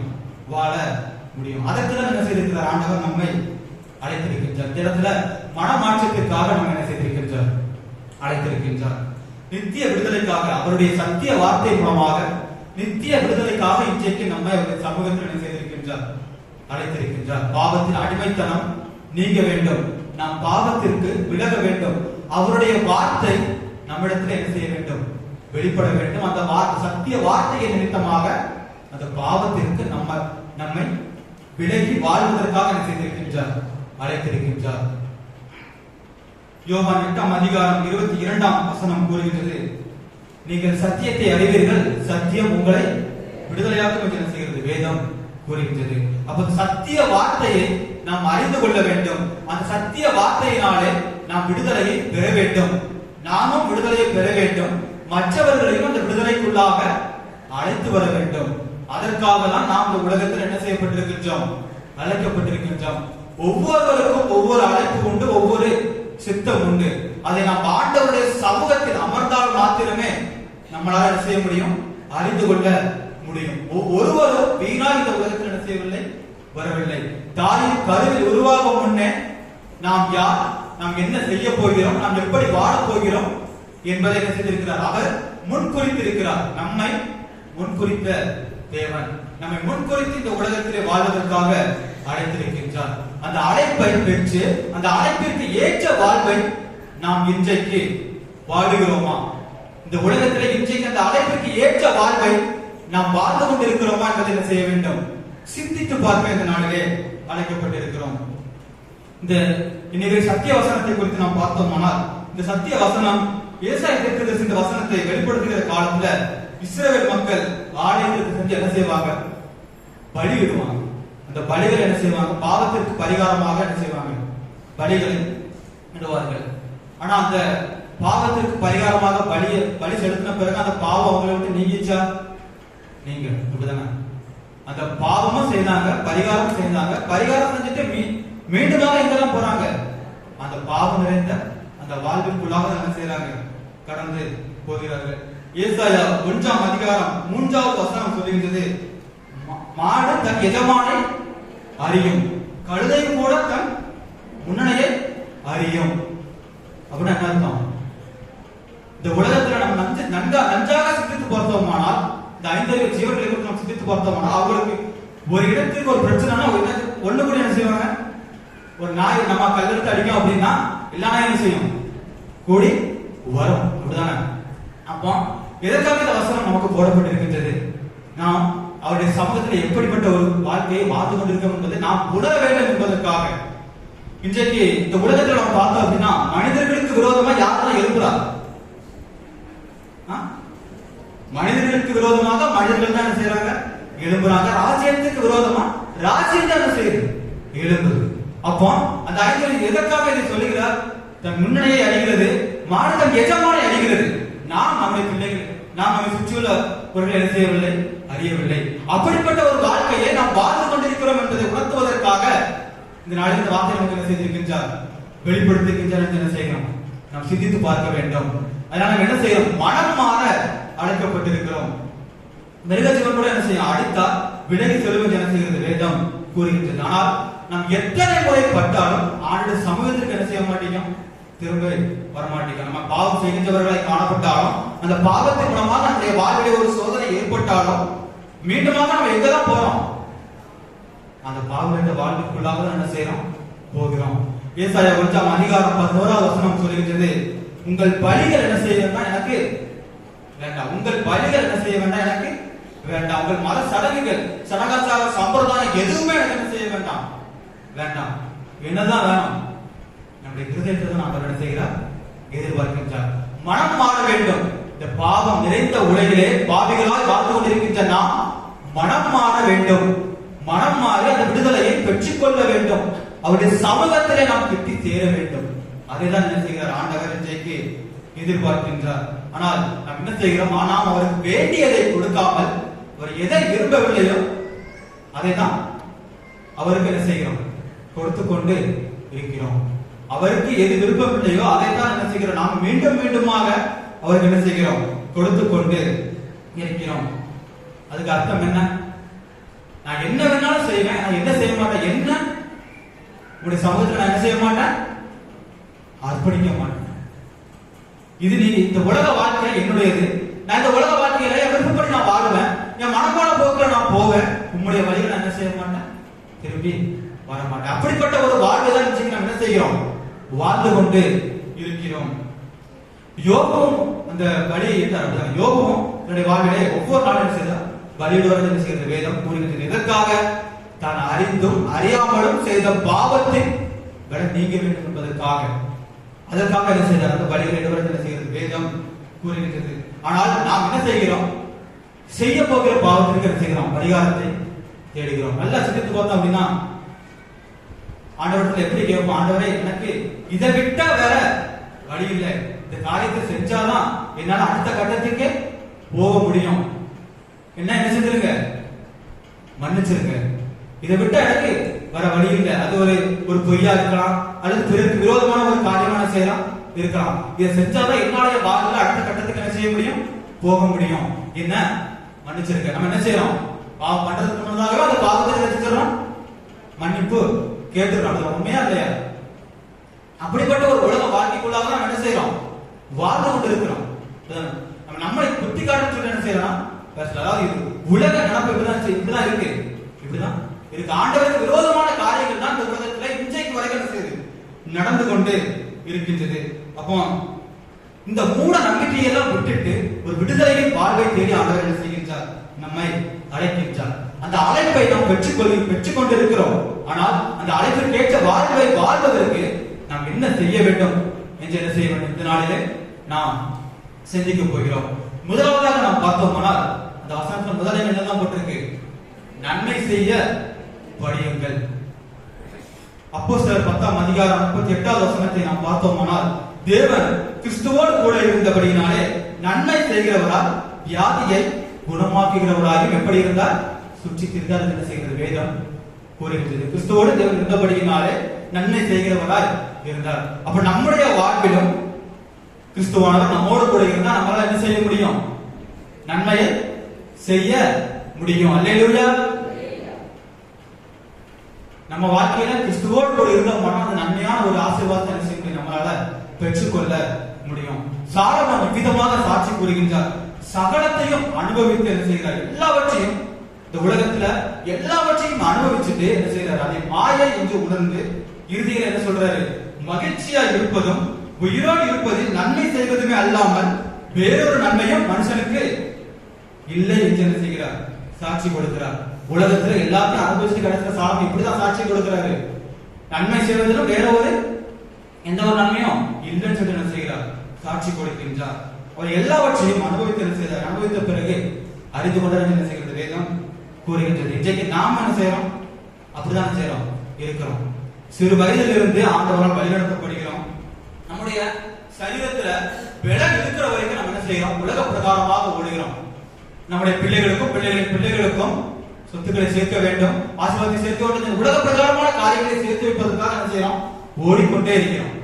நம்முடைய வாழ்க்கையில என்னைக்கு பலம் இல்லாம போகுதோ அன்னைக்கு ஆண்டுடைய சமூகத்தில் என்ன செய்யறோம், நம்ம அமர்றோம். ஆண்டவரே என் பாவங்கள் எல்லாவற்றையும் எனக்கு மன்னியும். அவர் ஏற்றுக்கொள்வார். அவர் எப்பொழுதும் மனம் திரும்பினாலும், உண்மையாக நாம் மனம் திரும்பினாலும் அவர் நம்மை என்ன செய்கிறார், ஏற்றுக்கொள்வதற்கு அவர் வல்லமை உள்ளவர், அவர் இரக்கம் உள்ளவர், அவர் நீடிய சாந்தம் உள்ளவர். நாம் அந்த இரக்கத்தை எப்பொழுது பெற்றுக் கொள்கிறோம், நம்முடைய சரீரத்திலே பலம் ஓய்வு பிறகு. அப்படிதானே அவருடைய ஆசீர்வாதத்தை நாம் எப்ப பெற்றுக் கொள்கிறோம், நம்ம சரீரத்துல பலம் இருக்கிற வரைக்கும் உலக பிரகாரமா ஓடிக்கிட்டே இருக்கோம். அந்த பலம் என்னைக்கு நின்று போகுதோ அன்னைக்கு அந்த சமூகத்துல நம்ம என்ன செய்யறோம், தஞ்சம் அடைகிறோம். அப்படிதானே? அப்போ நாம தஞ்சம் அடைகின்ற பொழுது அவர் நம்மை ஏற்றுக்கொள்கிறார். அன்றைக்கு நாம் உண்மையான விசுவாசத்தோடு அவரை தேடுகிறோம். அன்னைக்கு நமக்கு ஒரு சிந்தனை வரும். அன்னைக்கு நாம் இந்த உலக பிரகாரம் வாழ்ந்த காரியங்களை குறித்து நம்ம இருதயம் என்ன செய்யும், குத்தம். அப்படிதானே? இந்த உலக பிரகாரம் நம்ம வாழ்ந்துட்டு இறுதி நாட்கள்ல ஆண்டவரை தேடும் போது அந்த வாழ்ந்த நாட்கள், நம்ம பாவமாய் வாழ்ந்த நாட்களை குறித்து நம்ம இருதயம் என்ன செய்யும், குத்தம், அருவருப்பாக என்ன செய்யும், எண்ணம். ஆனா அன்னைக்கு நம்ம ஆண்டவருக்காக ஏதாவது செய்ய முடியும்னு பார்த்தா நம்ம சரீரத்துல என்ன இருக்காது, என்ன இருக்காது, பலம் இருக்காது. அப்ப பலம் இருக்கும் பொழுது ஆண்டவருக்காக என்ன செய்ய வேண்டும், ஓடுகின்ற பிள்ளைகளாய், நீதியின் பாதையில ஓடுகின்ற பிள்ளைகளாய், நன்மை செய்கின்ற பிள்ளைகளாய் என்ன செய்ய வேண்டும், இருக்க வேண்டும் என்று என்ன செய்கிறது வேதம் கூறுகின்றது. அப்ப நன்மை செய்ய படியுங்கள். அப்ப நன்மையை நாம் எப்படி செய்ய வேண்டும்? நம்ம செய்கிறது எல்லாமே நன்மை தான் முடிகிறதா என்பதை என்ன செய்ய வேண்டும்? யோசித்து பார்க்க இந்த நாளிலே அழைக்கப்பட்டிருக்கிறோம். வித்தியாசமா இருக்கும். நம்ம செய்கிறது எல்லாமே நன்மையில தான் முடியுதா அப்படிங்கறத என்ன செய்யணும்? நம்ம சிந்திச்சு பார்க்கணும். அதாவது 2 ராஜாக்கள் 4ஆம் அதிகாரம் 38வது வசனம் முதல் 44வது வசனம் வரை நாம் வாசித்து பார்த்தோமானால், இந்த எளியா கில்காலில் இருக்கிற என்ன செய்யறாரு? ஒரு அந்த எளிய நாட்கள்ல பஞ்சம் என்ன செய்யுது? அங்கு உண்டாகுது. அந்த பஞ்சத்தை தீர்ப்பதற்காக ஒருவன் என்ன செய்யறார்? காட்டில் உள்ள கீரைகளை பறித்துக் கொண்டு வந்து இந்த கூழ் பானையில போட்டு என்ன செய்கிறார்? அறிந்து ஜனங்களுக்கு என்ன செய்கிறார்? கொடுக்கின்றார். அப்போ அவன் என்ன செய்யறான்? அந்த பஞ்சம் நீங்கணும், அந்த பஞ்சத்தினால அந்த ஜனங்களுக்கு பசி நீங்கணும் அப்படிங்கறதுக்காக ஒரு முயற்சி என்ன செய்யறான்? எடுத்தான். அந்த எடுத்த முயற்சியில அங்க என்ன இருக்கு? அந்த ஜனங்கள் சாப்பிட்ட சாப்பாட்டுல என்ன இருக்கு? விஷம் இருக்கு. அவன் செஞ்சது எதற்காக? ஜனங்களுக்கு ஒரு பசி தீர வேண்டும், ஒரு நன்மை உண்டாக வேண்டும் என்பதற்காக என்ன செய்தான்? அந்த இடத்துல ஒரு நன்மை என்ன செஞ்சான்? செய்தான். ஆனால் அங்க என்ன இருக்கின்றது? ஒரு விஷயம் என்ன செய்கிறது? காணப்படுகின்றது. ஆனால் அங்க எளிய என்ன செய்கிறார்? மாவை கொண்டு வர சொல்லி அதை போட்டு என்ன செய்கிறார்? விஷத்தை முறிக்கின்றார். நாம் செய்கிறது நன்மைதான். ஆனால் அந்த நன்மை பிறரிடத்தில் நன்மையாகவே போய் சேருகிறதா என்பதை நாம் என்ன செய்ய வேண்டும்? சிந்தித்து பார்க்க வேண்டும். நாம் செய்கிற எல்லாவற்றையும் நாம் நன்மையை என்ன செய்கிறோம், ஆனால் செய்கின்ற காரியங்கள் நன்மையாகவே முடிகிறதா என்பதை என்ன செய்ய வேண்டும்? சிந்தித்து பார்க்க வேண்டும். அவன் பஞ்சத்தை நிமித்தம் எப்படியாவது ஜனங்களுக்கு ஒரு நன்மை செய்ய வேண்டும் என்று எண்ணினான். ஆனால் தன்னை அறியாமையினாலே அதை என்ன செய்யறான்? அது தவறாக என்ன செய்கிறான்? செய்கின்றான். இன்றைக்கு நாமும் ஆண்டு கிறிஸ்துவுக்குள்ளாக வர வேண்டும் என்பதற்காக பல முயற்சிகள் என்ன செய்கிறோம்? எடுக்கின்றோம். கடைசி நாட்களிலே யார் எழும்புவா? யார் எழும்புவா? கடைசி நாட்களில் யார் எழும்புவா? கள்ள தீர்க்கதரிசிகள் என்ன செய்வாங்க? எழும்புவாங்க. நான் தான் கிறிஸ்து என்று அனைவரும் என்ன செய்வாங்க? எழும்புவாங்க. அறியாமையில் வருகின்ற போதகத்திற்கு நாம் என்ன செய்ய வேண்டும்? எச்சரிக்கையா இருக்க வேண்டும். நாம் நன்மை என்று என்ன செய்கிறோம்? இன்னைக்கு ஆண்டவருடைய வார்த்தையை கேட்பது நன்மை, ஆண்டவருடைய சமூகத்தில் வருவது நன்மை. ஆனால் அந்த வார்த்தையை கேட்பது எப்படிப்பட்ட வார்த்தைகளை நாம் கேட்கிறோம் என்பதில் அது கேட்கின்ற வார்த்தைகள் நிமித்தமாக தான் அந்த நன்மையை நம்ம என்ன செய்ய முடியும்? பெற்றுக்கொள்ள முடியும் என்று என்ன செய்கிறது? வேதம் கூறுகின்றது. இங்கு ஒருவருடைய அறியாமை அந்த நன்மை என்ன செய்தது? இழந்து போக பண்ணி இருக்கும். தானே எளியா ஒருவேளை சரியான நேரத்தில் அந்த காரியத்தை செய்யறா அந்த நன்மை என்ன செய்திருக்கும்? இல்லாமலே போயிருக்கும். அப்படி சிந்தித்து பார்த்தோம்னா நம்முடைய அறியாமையினாலே நாம் என்ன செய்கிறோம்? வாழ்ந்து கொண்டு இருக்கின்றோம். இதுதான் உண்மை, இதுதான் நன்மை என்று செய்கிறோம், வாழ்ந்து கொண்டு இருக்கிறோம். நாம் என்னதான் எதை கேட்கிறோம், எதை செய்கிறோம் என்பதை சிந்தித்து பார்த்து செயல்பட்டோமானால் நம்ம நன்மையான காரியங்களை செய்யவும் முடியும், பெற்றுக்கொள்ளவும் முடியும். நம்ம இடத்துல காணப்படுகின்ற அறியாமையை முதலாவது என்ன செய்ய வேண்டும்? எடுத்து ஓரமாக என்ன செய்யணும்? வைக்கணும். கள்ள தீர்க்கதரிசிகளுக்கு என்ன செய்யணும்? எச்சரிக்கையாக இருக்க வேண்டும். சத்துருவுக்கு என்ன செய்ய வேண்டும்? எச்சரிக்கையாக செய்ய வேண்டும், இருக்க வேண்டும். இந்த உலகத்துல நம்ம பார்த்தோம்னா இயேசு கிறிஸ்து வாழ்ந்த நாட்கள்ல கூட சத்துரு எல்லாத்தையும் என்ன செய்யறான்? என்ன செய்யறான்? காரணம் என்னை பணிந்து கொள். அவன் நன்மையான தாரம் என்ன செய்யறார்? ஆண்டவரை பணிந்து கொள் செய்யறாரு சொல்றாரு. சத்துருவின் கைக்கு ஆண்டவரே சிக்கிக் கொள்ளும் போது நாம் சிக்கிக் கொள்வது எம்மாத்திரம். ஆனால் ஆண்டவர் நீதி உள்ளவர், உண்மை உள்ளவர். அவர் என்ன செய்தார்? விலகினார். அப்பாலே போ சாத்தானை என்ன செய்தார்? விரட்டி அடித்தார். அப்ப நாம நம்முடைய வாழ்க்கையில அந்த நன்மையை பெற்றுக் கொள்வதற்கு முதலாவது நம்முடைய வாழ்க்கையிலே காணப்படுகின்ற அந்த சத்துருவை என்ன செய்ய வேண்டும்? விரட்டி அடிக்க வேண்டும். அப்பொழுதுதான் நம்மளால நன்மையை செய்யவும் முடியும், பெறவும் முடியும். அப்படிப்பட்ட ஆசீர்வாதத்தை என்ன செய்யணும்? பெற்றுக்கொள்வதற்கு இந்த நாளிலே நன்மை செய்ய படித்து அந்த நன்மையினாலே ஆசீர்வாதத்தை என்ன செய்ய முடியும்? பெற்றுக்கொள்ள நாம் அழைக்கப்பட்டிருக்கின்றோம். இரண்டாவதாக நாம் பார்த்தோமானால் நியாயத்தை தேடுங்கள். நியாயத்தை என்ன செய்ய வேண்டும்? தேட வேண்டும் என்று என்ன செய்கிறது? வேதம் கூறுகின்றது. நியாயம் அப்படின்னா என்னது? நம்ம வாழ்க்கைக்கு நமக்கு எது சரிப்படுதோ அதுதான் என்னது? நியாயம். அப்படியா? என் வாழ்க்கைக்கு இது ஆசீர்வாதம், என் வாழ்க்கை எப்படி போனா நல்லா இருக்கும், அப்ப இதுதான் என்னது? நியாயம். நம்ம வாழ்க்கையில ஏதாவது காரியம் செய்யறோம் அப்படின்னா லஞ்சம் கொடுத்தா அந்த காரியம் முடியுது அப்படின்னா அது ஆசீர்வாதமா? குறுக்கொழியில போனா அது நடக்குது அப்படின்னா அது ஆசீர்வாதமா? அப்ப நம்ம வாழ்க்கையில எப்படி போனா ஆசீர்வாதம்? ஆண்டவருடைய வழியில் போனாதான் ஆசீர்வாதம். அதுதான் நியாயம். உண்மையின்படி நடக்கிறது தான் என்னது? நீதியின்படி நடக்கிறது நியாயம். அப்படிதானே? நம்ம வாழ்க்கை எப்படி போனா இப்படி போனாதான் அது அந்த நியாயத்தை ஒரு காரியத்தை பெற்றுக்கொள்ள முடியும். குறுக்கோளில போனா ஈஸியா கிடைச்சிரும், அந்த ஒழுங்கா ஈஸியா கிடைச்சிரும். அப்ப அதுதான் நியாயம். அப்படிங்கிறது நம்ம என்ன செய்யக்கூடாது, சிந்திக்க அழைக்கப்படவில்லை. இந்த உலகத்திலே அவர் நம்மை உண்மையாய் வாழ்வதற்கு அழைத்திருக்கின்றார். முதலாவது நன்மை செய்ய அழைத்தார், இரண்டாவது நியாயத்தை தேடுவதற்கு என்ன செய்திருக்கின்றார், அழைத்திருக்கின்றார். நியாயமாய் நீதியாய் வாழ வேண்டும் என்று என்ன செய்கிறார், அழைக்கின்றார். ஆதியாகமம் 18வது அதிகாரத்துல நம்ம பார்த்தோம் அப்படின்னா, அங்க சோதம் கோரா பட்டணத்தை அழிப்பதற்கு முன்னதாக என்ன செய்கிறார், அங்க ஒரு ஆபிரகாம் ஒரு கேள்வியை தேவனிடத்தில் கர்த்தரிடத்தில் செய்யறாரு, வைக்கிறார். என்ன கேள்வி வைக்கிறாரு? 50 நீதிமான் இருந்தாலும் நீர் என்ன செய்வீர், அழிப்பீரோ? அது என்ன செய்யுது, எண்ணிக்கையை குறைத்துக் கொண்டே என்ன செய்யறாரு, வராரு. கடைசி எத்தனை கேட்காரு, 10 நீதிமான் இருந்தாலும் நீ என்ன செய்வீர், அழிப்பீரோ என்று செய்கிறார். அந்த கேள்வி என்ன செய்யறாரு, கேட்கிறார். அப்படிதானே? இங்கு ஆபிரகாமுக்கு கேள்வி கேட்பதற்கு ஒரு தகுதி என்ன செய்யுது, கொடுக்கப்பட்டிருக்கு. புதிய பாட்டு பகுதியில் நாம் பார்த்தோம் அப்படின்னா, விவசாயியான ஸ்திரீயை அங்க அழைத்து கொண்டு போகும்போது இவள் பாவியன் கர்த்தரிடத்தில் சொல்லும் போது என்ன செய்யறாரு, அந்த கேள்வி கேட்கறதுக்கு கூட அந்த தகுதி என்ன செய்யல, கொடுக்கப்படல. ஏன்னா உங்களில் பாவம் இல்லாதவன் இங்கே இவளை கல்லறிய கடவன். அப்ப அந்த கேள்வியை கூட ஆண்டவர் என்ன செய்யல, ஏற்றுக்கொள்ளல. அப்போ இன்றைக்கு ஆபிரகாம் அந்த கேள்வியை கேட்டான்னா அந்த அவருடைய விசுவாசம் அவனுக்கு நீதியாய் எண்ணப்பட்டது. அதுதானே? அவருடைய விசுவாசம் அவனுக்கு நீதியாய் எண்ணப்பட்டது. அந்த நீதி நிமித்தமாக அந்த கேள்வியை கேட்பதற்கு அவர் என்ன செய்தார், தகுதி பெற்றார். அப்ப இன்றைக்கு இதே கேள்வியை நம்மளால ஆண்டவருடைய சமூகத்தில் கேட்க முடியுமா? இன்றைக்கு ஆபிரகாம் கேட்ட அதே கேள்வியை நாம அவருடைய சமூகத்துல கேட்க முடியுமா? கேட்க முடியாது. ஏன்னா நாம யாரு, பாவிகள். பாவம் நிறைந்த இந்த உலகில் என்ன செய்கிறோம், வாழ்ந்து கொண்டு இருக்கிறோம். நம்ம என்ன செய்யறது, அவருடைய வார்த்தைக்கு கீழ்ப்படுகிறது இல்லை. மோசையின் நிமித்தமாக நமக்கு அநேக கட்டளைகள், அது எப்படி வாழ வேண்டும் என்பதற்கான அநேக காரியங்களை கொடுத்தார். எத்தனை கட்டளைகள் கொடுத்தார்? 10 கட்டளைகள் என்ன செய்திருக்கிறார், கொடுத்தார். 10 கட்டளைகள் நம்ம கீழ்ப்படுகிறோமா?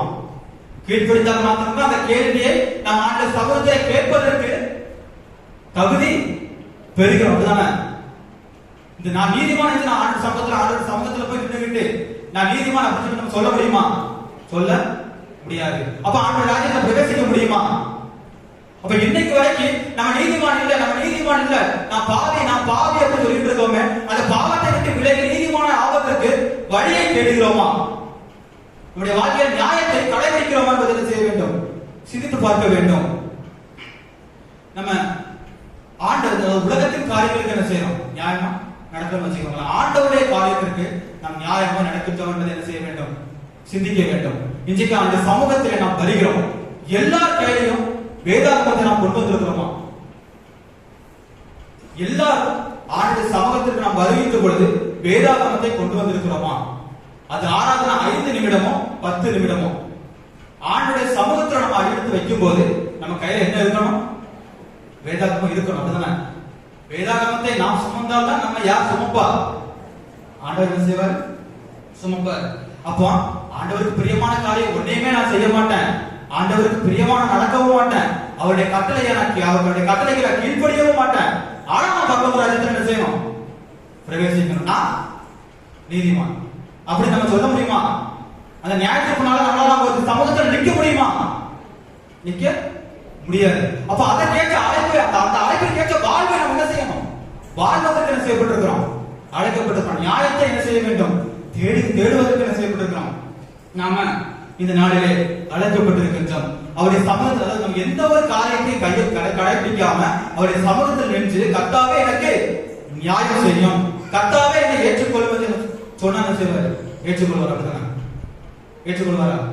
நான் உன்னை அறியேன். ஆயத்தமா இருந்தவங்க மட்டும்தான் ஆண்டவருடைய சமூகத்தில் என்ன செய்ய முடியும், பிரவேசிக்க முடியும். மற்ற எல்லாரும் எங்கதான் போக போறோம், ஆயத்தமா சொல்றது தப்பா நினைச்சுக்கிறாங்க. ஆயத்தமா இருந்தோம் அப்படின்னா ஆண்டவருடைய சமூகத்துக்கு என்ன செஞ்சிடலாம், நம்ம பிரவேசித்திடலாம். புத்தியுள்ள கணிகளை போல செயல்பட்டால் மாத்திரமே ஆண்டவருடைய சமூகத்தில் பிரவேசிப்பதற்கு நமக்கு தகுதி உண்டு என்று செய்கிறது வேதம் நமக்கு கூறுகிறது. எரேமியா 5ஆம் அதிகாரம் 1வது வசனம் கூறுகிறது. இதுக்கு முன்னாடி பார்த்தா அதே மாதிரி ஒரு டாபிக் என்ன செய்து இதுல வருது. எருசலேமின் தெருக்களில் என்ன செய்யறாரு, நியாயம் செய்கிறவன், சத்தியத்தை தேடுகிறவன் யாராவது உண்டா என்று என்ன செய்யும்? விசாரி. அப்படி யாராவது ஒருத்தர் இருந்தா அது நிமித்தமா என்ன செய்வேன்? அந்த தேசத்துக்கு என்ன செய்வேன்? நன்மை செய்வேன் என்று என்ன செய்கிறார் ஆண்டவர் சொல்லுகின்றார். எரேமியா 5ஆம் அதிகாரம் 1வது வசனத்தை ஒருவர் வாசியுங்கள்.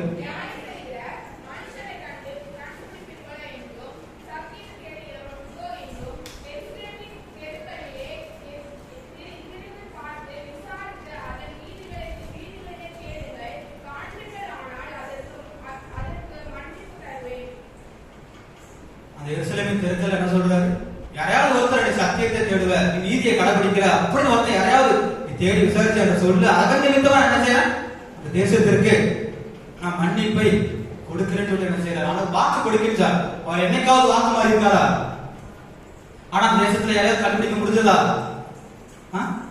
இன்றைக்கு நம்முடைய இந்த உலகத்துல நம்ம நீதிமான் யாரையாவது கண்டுபிடிக்க முடியுமா? பாவம் இல்லாத ஒரு வாழ்க்கை ஒருவரை, ஒரு மனிதரை நம்ம கைகாட்ட முடியுமா? முடியாது. அப்படிப்பட்ட ஒரு உலகத்திற்குள்ளாக நம்ம என்ன செய்யறோம்? வாழ்ந்து கொண்டிருக்கிறோம். கர்த்தருடைய கண்கள் தேடுகிறது. யாரை தேடுகிறது? நியாயம் செய்கிறவர்களை, நீதியை செய்கின்றவர்களை, சத்தியத்தை தேடுகின்றவர்களை என்ன செய்கிறது? ஆண்டவருடைய கண்கள் தேடிக்கொண்டிருக்கின்றது. அப்போ அவருடைய கண்கள் தேடுகின்ற பிள்ளைகளாக நாம் என்ன செய்ய வேண்டும்? இருக்க வேண்டும் என்று என்ன செய்கிறது? வேதம் கூறுகின்றது. கர்த்தர் தேடுகிற நீதிமானம், சத்தியவானம் அது நான் தான் அப்படின்னு சொல்லிட்டு நம்மளால யாருக்காவது சாட்சி கொடுக்க முடியுமா? முடியாது. அப்படிதானே? ஆண்டவர் தேடுகிற நீதிமான், சத்தியமான் நான் தான் சொல்லிட்டு நம்மளால என்ன செய்ய நம்மளால என்ன செய்ய முடியாது? சாட்சி கொடுக்க உண்மையில செய்ய முடியாது. அப்போ நம்ம எப்படிப்பட்ட ஒரு வாழ்க்கை வாழ்ந்து கொண்டிருக்கிறோம் என்ன செய்ய வேண்டும்? சிந்தித்து பார்க்க வேண்டும். இந்த எருசலேமில் அவர் தேடும்போது எருசலேம் குடிகள் என்ன செய்யறாங்க? கர்த்தரை விட்டு விலகி எதிர்வர பாவமான ஒரு வாழ்க்கையை, ஆண்டவருக்கு சித்தமில்லாத ஒரு காரியத்தை என்ன செய்யறாங்க? செய்து கொண்டிருக்கின்றார்கள். பொய்யான தீர்க்கதரிசிகள் வார்த்தைகளை நம்பி திரளான அநியாயத்தை என்ன செய்யறாங்க? செய்கிறாங்க. அப்படிதானே? ஆண்டவருடைய சித்தத்துக்கு ஆண்டவர் தேடுகிற ஒருவரும் கிடைக்கவில்லை. அப்படிதானே? தேடுகிற ஒருவரும் என்ன செய்யற? கிடைக்கலங்கிறதுனால யார் கையில ஒப்பு கொடுக்கிறாரு? நேபுகாத்நேச்சார் கையில சிறைபிடித்து கொண்டு போக ஒப்பு கொடுக்கப்படுகிறார்கள். அப்படிதானே? இங்க ஆண்டவருடைய கண்கள் தேடிக்கொண்டே இருக்கிறது. நீதிமான்கள், பரிசுத்தவான்கள், சத்தியத்தை தேடுகிறவர்கள் யாராவது இந்த உலகத்தில் எங்கேயாவது இருக்கீங்களா அப்படின்னு சொல்லி என்ன செய்கிறது? தேடிக்கொண்டே இருக்கிறது. அங்க யார் இல்லைன்னு யார்கிட்ட ஒப்பு கொடுக்கிறாரு? நேபுகாத்நேச்சார் சிறைபிடித்து கொண்டு போக என்ன செய்கிறார்? ஒப்பு கொடுக்கின்றார். அப்போ அவங்க செஞ்ச பாவத்துக்கான தண்டனை எங்க போறாங்க? சிறைபிடித்து கொண்டு போகப்படுகின்றார்கள். நீதிமொழிகள் 23 சொல்லுகிறது, சத்தியத்தை வாங்காதே விற்காதே. சத்தியத்தை வாங்க அதை விற்காதே. அப்படியே ஞானத்தையும் உபதேசத்தையும் புத்தியையும் வாங்க என்ன செய்கிறார்? சத்தியத்தை வாங்கணும். அது என்ன செய்யக்கூடாது? விற்க கூடாது. நம்ம இடத்துல அந்த பரிசுத்தம் இருக்கணும். அந்த பரிசுத்தத்தை நம்ம என்ன செய்யறோம்? விற்று போடக்கூடாது. நம்ம என்ன செஞ்சுட்டோம்? நம்மளுக்குள்ள இருக்கிற நியாயத்தை ஆண்டவர் இந்த உலகத்தில் நம்ம படைத்த பொழுது நாம் பாவம் அறியாதவர்கள். அப்படித்தானே? ஆண்டவர் இந்த உலகத்தில் நம்ம சிறு குழந்தையிலிருந்து படைத்தார். தாயின் கருவில் உருவாக்கினார். தாயின் கருவில் உருவாக்கும் பொழுது நமக்கு பாவம்னா என்ன தெரியுமா? தெரியாது. அப்ப நம்முடைய வாழ்க்கையை நம்ம என்ன எங்க விற்று போட்டுட்டோம்? ஆண்டவருக்கு விரோதமான ஒரு வாழ்க்கைக்குள்ளாக நம்ம செஞ்சுட்டோம். நம்முடைய வாழ்க்கையை விற்று போட்டுதான் என்ன செய்கிறது? வேதம் கூறுகின்றது. அப்போ இன்றைக்கு நம்முடைய மத்தியில நியாயத்தையும் சத்தியத்தையும் தேடுகிறவர்கள் கிடைப்பார்கள் என்று ஆண்டவர் என்ன செய்கிறார்? எதிர்பார்த்து காத்துக் கொண்டிருக்கின்றார். இன்றைக்கு அவருடைய சமூகத்தில் நாம் அமர்ந்திருக்கிறோம். இந்த உலக விரோதமாக அவருடைய வருகைக்காக என்ன செய்கிறது? காத்துக் கொண்டிருக்கின்றது. அவர் தேடுகிறார். சத்தியத்தை தேடுகிறவர்கள் உண்டா? நியாயத்தை தேடுகிறவர்கள் உண்டா? அப்ப இல்லைன்னா அங்க ஒப்பு கொடுக்கப்பட்டது யார்கிட்ட? சிறைப்பிடித்து கொண்டு போக ஒப்பு கொடுக்கப்பட்டார். நம்மையும் ஒப்பு கொடுப்பார். இன்றைக்கு கிருபையின் காலம். அந்த கிருபையின் காலத்திலே நாம் அதை அறிந்து கொண்டோமானால், நாம் அதை தகுதிப்படுத்திக் கொண்டோமானால் எல்லாவற்றுக்கும் என்ன செய்ய முடியும்? நாம் தப்பித்துக் கொள்ள முடியும். அப்படின்னா நம்ம எங்க ஒப்பு கொடுக்கப்படுவோம்? அந்தி கிறிஸ்துவின் ஆட்சிக்குள்ள என்ன செய்வோம்? ஒப்பு கொடுக்கப்படுவோம். உபத்திரவத்தின் காலத்திற்குள்ளாக நம்ம என்ன செய்வோம்? ஒப்பு கொடுக்கப்படுவோம். அப்படிதானே? இன்றைக்கு கிருபையின் காலம். அவருடைய வார்த்தை நமக்கு எளிதாக கிடைக்கின்றது. அதனால என்ன செய்யறோம்? ஆட்சியப்படுத்திக் கொண்டிருக்கிறோம். ஆண்டவருடைய வார்த்தை நம்முடைய கையில எளிதாக இருக்கிறதுனால, அவருடைய வார்த்தை ஒவ்வொரு நாள் நம்ம செவியில கேட்டுக்கொண்டிருக்கிறதுனால அந்த வார்த்தையை நம்ம என்ன செய்யறோம்? அலட்சியப்படுத்திக் கொண்டிருக்கிறோம். உபத்திரவத்தின் காலம் வருகின்ற பொழுது 3.5 ஆண்டுகள் உபத்திரவம், 3.5 ஆண்டுகள் மகா உபத்திரவம் உண்டாகும் என்ன செய்கிறது? வேதம் கூறுகின்றது. அப்ப அப்படிப்பட்ட காலத்திற்குள்ளாக நாம் ஒப்பு கொடுக்கப்படணுமா? அப்படிப்பட்ட காலத்திற்குள்ளாக நாம் ஒப்பு கொடுக்கப்படணுமா? கூடாது. வரும் கோபத்திற்கு தப்பித்துக் கொள்ள நாம் என்ன செய்ய வேண்டும்? நாம் அவருடைய பிள்ளைகளால் நம்ம என்ன செய்ய வேண்டும்? தகுதிப்படுத்தி கொள்ள வேண்டும். அவர் வருவதற்கு முன்னதாக, அவருடைய வருகைக்கு முன்னதாக நாம் எப்படி காட்சி கொடுக்க வேண்டும்?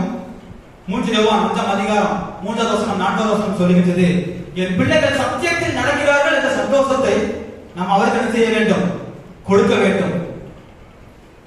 அவருடைய வரும் கோபத்துக்கு நாம் தப்பித்துக் கொள்ள வேண்டும் என்றால் என்ன செய்ய வேண்டும்?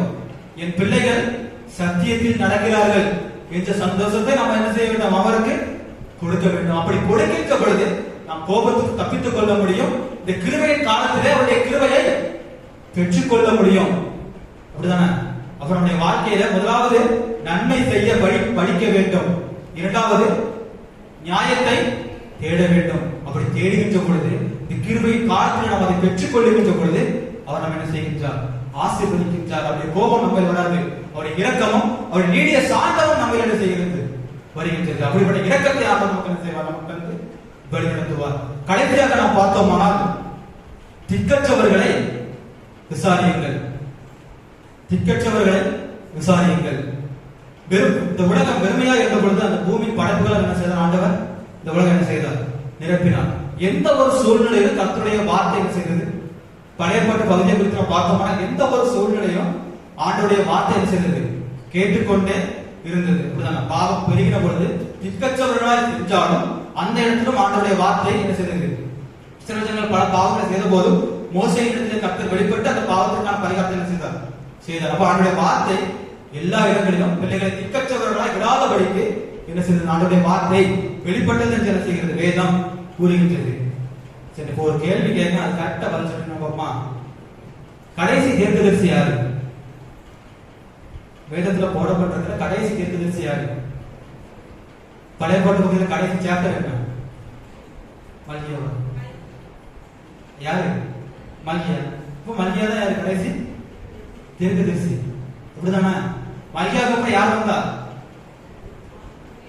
மல்கியாவுக்கு அப்புறம் வந்தது யாருன்னா 400 ஆண்டுகள் கழித்து 400 ஆண்டுகள் ஒரு 2 காலத்திற்குள்ளாக போடப்பட்டிருக்கிற புதிய வேதாகமத்தில் நாம் பார்த்தோம். இப்பொழுது அச்சடிக்கப்பட்ட வேதாகமத்தில் நாம் பார்த்தோமானால் மல்கியாவுக்கு அப்புறம் எந்த ஒரு வார்த்தையும் வெளிப்படவில்லை.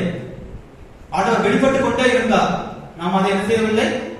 பிரயோஜனப்படுத்தி கொள்ளவே இல்லை. இப்போ மல்கியாவுக்கு பிறகு இயேசு கிறிஸ்துவின் காலம் வரைக்கும் என்ன செய்யறார்? கிட்டத்தட்ட 400 ஆண்டுகள் இயேசுவின் பிறப்பு வரைக்கும் எந்த ஒரு வார்த்தையும் வெளிப்படவில்லை.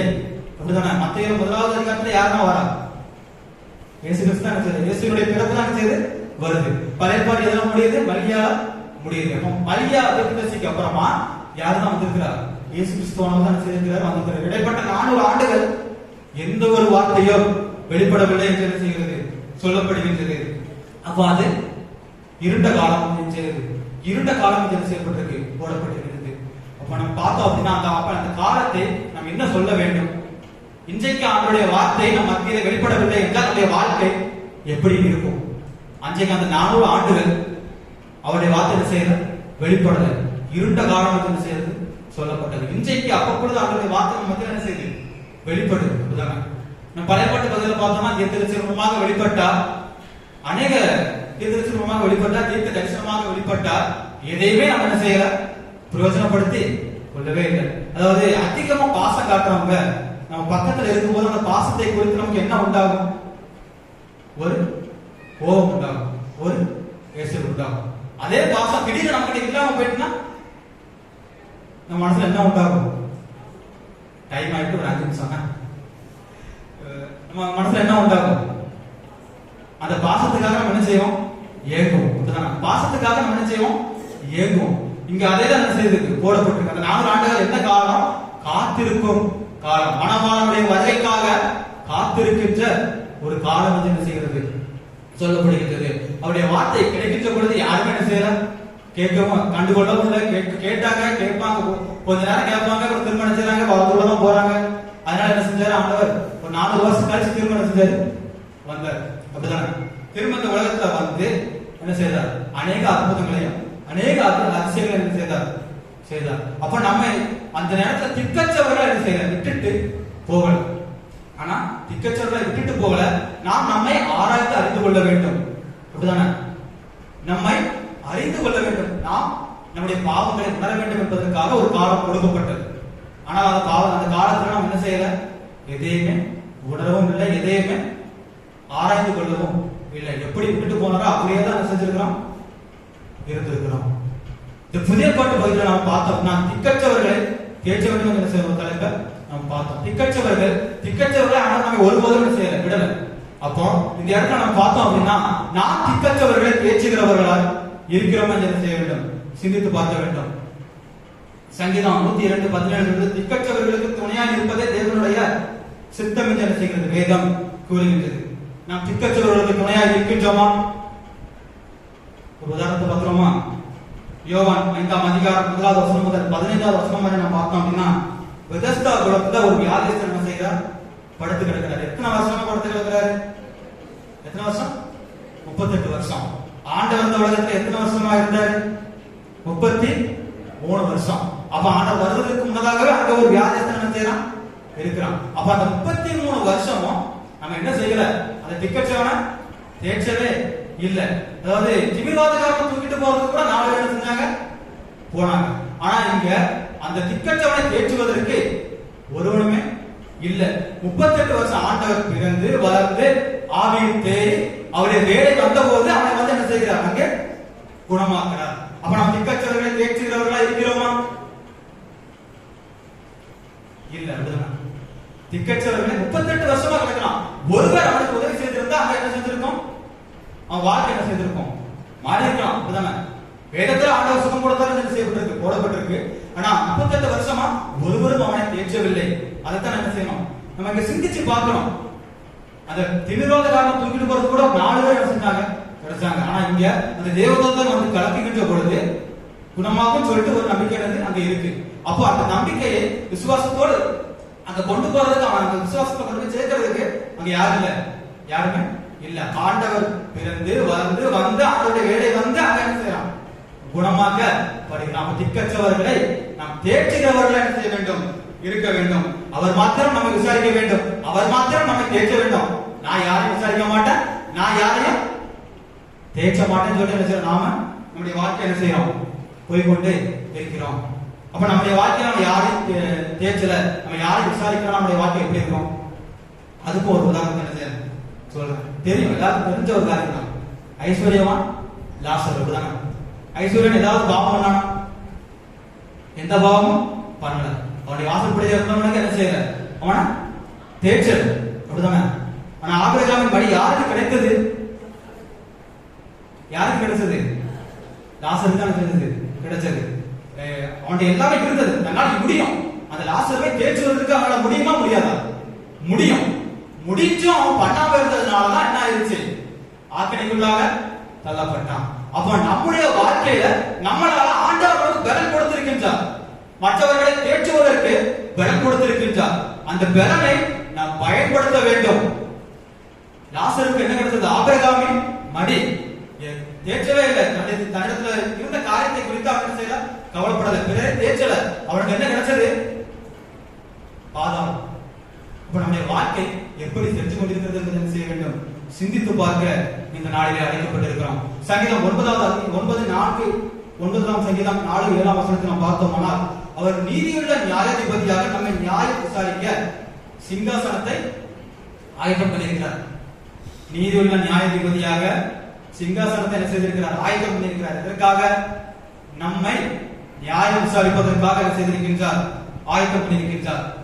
நம்ம உலகத்துல செய்கின்ற ஒவ்வொரு காரியத்திற்கும் என்ன செய்யணும், ஆண்டோட சமூகத்துல கணக்கு கொடுக்கணும். நன்மை செய்ய முதலாவது என்ன செய்யணும், முடிச்சுட்டு நன்மை செய்ய முதலாவது என்ன செய்யணும், படிக்கணும். படிக்கணும், நன்மை செய்ய படிவுகள் போட்டுருக்காங்க. அப்ப என்ன படிவுகள் என்னது? நம்ம ஸ்கூல் புக் என்ன செய்வோம், ஸ்கூல்ல ஒரு காரியத்தை கொடுத்தா என்ன செய்வோம், படிப்போமா வாசிப்போமா? படிப்போம். வேதத்தை வாசிக்கிறோமா படிக்கிறோமா? வேதத்தை வாசிக்கிறோம். அப்படிதானே? நியூஸ் பேப்பரை வாசிக்கிறோமா படிக்கிறோமா? வாசிக்கிறோம். அப்ப ரெண்டுக்கு என்ன வித்தியாசம்? பைபிளுக்கும் நியூஸ் பேப்பருக்கு என்ன வித்தியாசம்?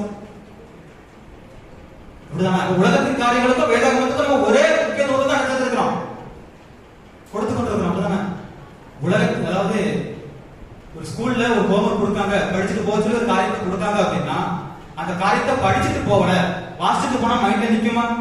நிக்க. படிச்சுட்டு போனா என்ன கிடைக்கும்? தண்டனை கிடைக்கும். அப்போ இப்ப இந்த வேதத்தை நாம் வாசிக்கிறவர்களா இருக்கிறோமா அல்லது படிக்கிறவர்களா இருக்கிறோமா? நன்மை செய்ய படியுங்கள். வேதத்தை படித்தால் நன்மை செய்ய முடியும். அப்படிதானே வேதத்தை வாசிக்க கூடாது, படிக்கணும். படித்தால் அந்த நன்மை என்ன செய்ய முடியும்? செய்ய முடியும். வேதம் கூறுகின்றது. அடுத்த இரண்டாவது சொன்னேன், இரண்டாவது என்ன சொன்னேன்? நியாயத்தை தேடினோமா? நியாயத்தை தேடினோமா? எல்லாவற்றிலும் நாம் நியாயமாய் இருக்கின்றோம் என்பதை என்ன செய்ய வேண்டும்? சிந்தித்து பார்க்க அழைக்கப்பட்டிருக்கின்றோம். நியாயத்தை தேட வேண்டும். எந்த ஒரு குறுக்கு வழியிலோ ஆண்டவருக்கு விரோதமான வழிகளிலோ நாம் செல்லக்கூடாது என்று என்ன செய்கிறது? வேதம் கூறுகின்றது. நியாயத்தை தேட வேண்டும். கடைசியாக என்ன சொன்னேன்? திக்கற்றவர்களை தேற்ற வேண்டும். திக்கற்றவர்களை தேற்றினால் நாம் ஆண்டுடைய சமூகத்திலே தேற்றப்படுவோம். திக்கற்றவர்களை நாம் தேற்றினால் ஆண்டுடைய சமூகத்திலே நாம் தேற்றப்படுவோம். இந்த மூன்று காரியத்தையும் நாம் கடைபிடித்தோமானால், முதலாவது வந்து நன்மை செய்ய படியுங்கள், இரண்டாவது நியாயத்தை தேடுங்கள், மூன்றாவது திக்கற்றவர்களை தேற்றுங்கள். இந்த மூன்று காரியத்தின் வாழ்விலே நாம் கடைபிடிக்கின்ற பொழுது நாம் அவர் அழைத்த அழைப்புக்கு ஏற்ற வாழ்வை நாம் என்ன செய்ய முடியும்? வாழ முடியும். விடுவிக்க அழைப்பு, விடுவிக்க அழைத்தார். உலகத்திலே நம்மை விடுவிக்க அழைத்திருக்கின்றார். முதலாவது அந்த விடுதலையை நாம் பெற வேண்டும். பெற்றால் மாத்திரம்தான் அந்த விடுதலையை மற்றவர்களுக்கு கொடுத்து அந்த விடுதலையை வாழ்வுக்குள்ளாக நம்ம செய்ய முடியும், அழைக்க முடியும். இந்த காரியங்களை நம்முடைய வாழ்விலை கைக்கொள்வோம். கர்த்தர் தான் நம் ஒவ்வொருவரையும் ஆசீர்வதித்து வழிநடத்துவாராக.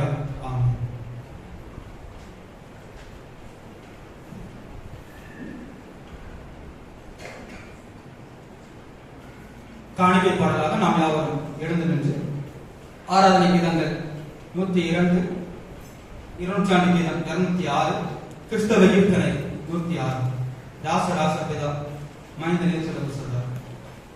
ஆராதனை கீதங்கள் 102, 200 கீதம் 206, கிறிஸ்தவ கீர்த்தனை 106.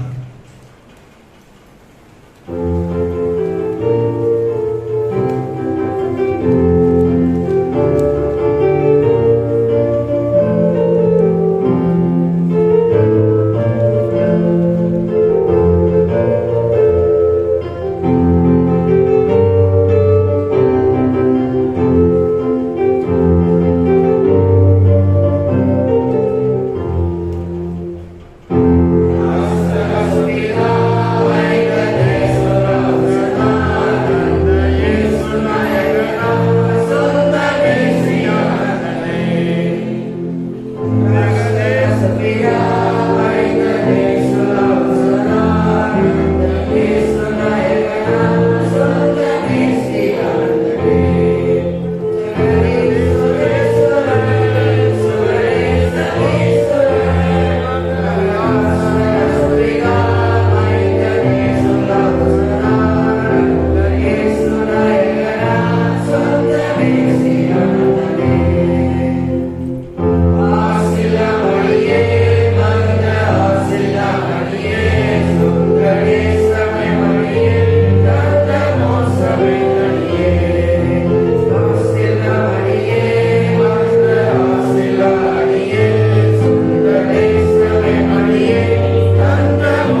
அன்பின் நல்ல ஆண்டவரே, இந்த மகிமையான வேலைக்காக உங்கள் நன்றி செலுத்துகிறோம். அப்பா, இந்த வேலையுடைய சமூகத்திலே நாங்கள் வந்து எங்களை எங்கள் காணிக்கைகளை இப்படி சமூகத்தில் அர்ப்பணிக்கிற அந்த கிருபைக்காக உங்கள் நன்றி செலுத்துகிறோம்.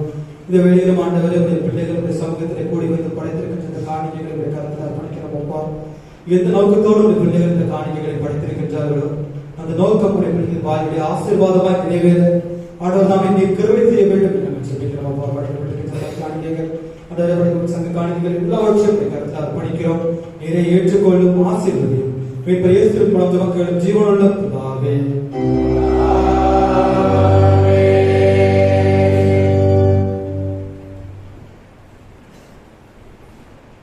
யாவரும் முழங்கால் படிட்டு பொதுவான சோஸ்திர ஜெபத்தை சேர்ந்து இருப்போம். ஆராதனை வீரர் 521வது பக்கம். சர்வ வல்லமை உள்ள தேவனே, சர்வ ஜீவதயாக பிதாவே, ஒருவனாமது அடியாராக எங்களுக்கும் மற்றெல்லாம் மனிதருக்கும் தேவதையின் பற்பல கிருபைக்காகவும் அன்புடைய தயவுக்காகவும் நாங்கள் மிகுந்த தாழ்மையோடும் முழு இதயத்தோடும் ஒரு சோதனை செலுத்துகிறோம். தேவனை காப்பாற்றுகிறதுக்காகவும் எங்களுடைய எல்லா ஆசீர்வாதங்களுக்காகவும் நினைக்கிறோம். விசேஷமாக கிறிஸ்துவினாலே உலகத்தை மீண்டு கொண்ட நம்புக்காகவும் கிருபைகளுக்காகவும் மகிமைகளுக்காகவும் ஒரு சோதனை செலுத்துகிறோம். நாங்கள் உண்மையாக நன்றியாயிருப்போம். எங்கள் ஊழியத்துக்கு ஒப்புக்கொடுத்து எங்கள் வாழ்நாளெல்லாம் முன்பாக பரிசுத்தமும் நீதிமன்றம் நடக்கும். எங்கள் வாக்கினாலே மாத்திரமல்ல, எங்கள் நடக்கையினாலும் தேவையை செய்த உலகம் எல்லாவற்றையும் வந்து கொள்ளும் எங்களுக்கு அது செய்ய வேண்டும் என்று எங்கள் கர்த்தராகிய இயேசு கிறிஸ்துவின் மூலமாய் வேண்டிக் கொள்கிறோம். அவருக்கும் பரிசுத்தாவிக்கும் எல்லா மேன்மையும் மகிமையும் சதா காலங்களிலும் உண்டாவதாக. ஆமென். எங்களை அதிகமாக நேசித்து வழிநடத்துகின்ற நல்ல ஆண்டவரே, இந்த மகிமையான மத்தியான வேலைக்காக உங்கள் நன்றி செலுத்துகிறோம். அப்பா, இந்த பரிசுத்த ஓய்வு நாளிலும் ஆண்டவரே, உம்முடைய பிள்ளைகளாக நாங்களுடைய சமூகத்திலே ஒருமித்து கூடி வந்து உமக்கு ஆராதனை செய்யவும் உம்முடைய வார்த்தைகளை கேட்கவும் ஆண்டவரே எங்களுக்கு கிருபை செய்து இதற்காக நன்றி செலுத்துகிறோம்.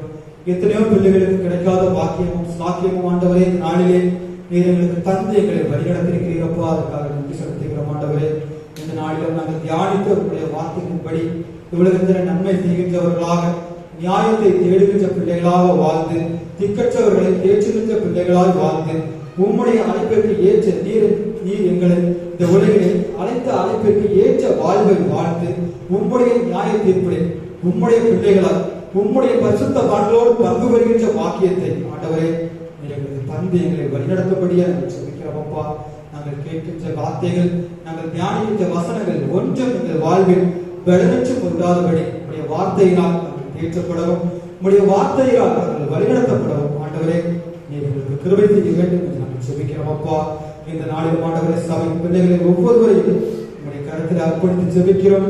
ஒவ்வொருவருக்கும் நல்ல சரீர சுகபலத்தை ஆண்டவரே கரத்திலிருந்து கட்டளையிடும்படியா நாங்கள் ஜெபிக்கிறோம். அப்பா, பூர்ண ஆயுசு நாட்களை கட்டளையிட்டு நல்ல சுகத்தோடும் பலத்தோடும் வாழ்ந்து உம்மை துதிக்க உமக்கு ஆராதனை செய்ய ஆண்டவரே கிருபை செய்ய வேண்டும் என்று நாங்கள் ஜெபிக்கிறோம். அப்பா, விசேஷமாக மரியம்மாள் அவர்களுக்காக ஜெபிக்கிறோம்.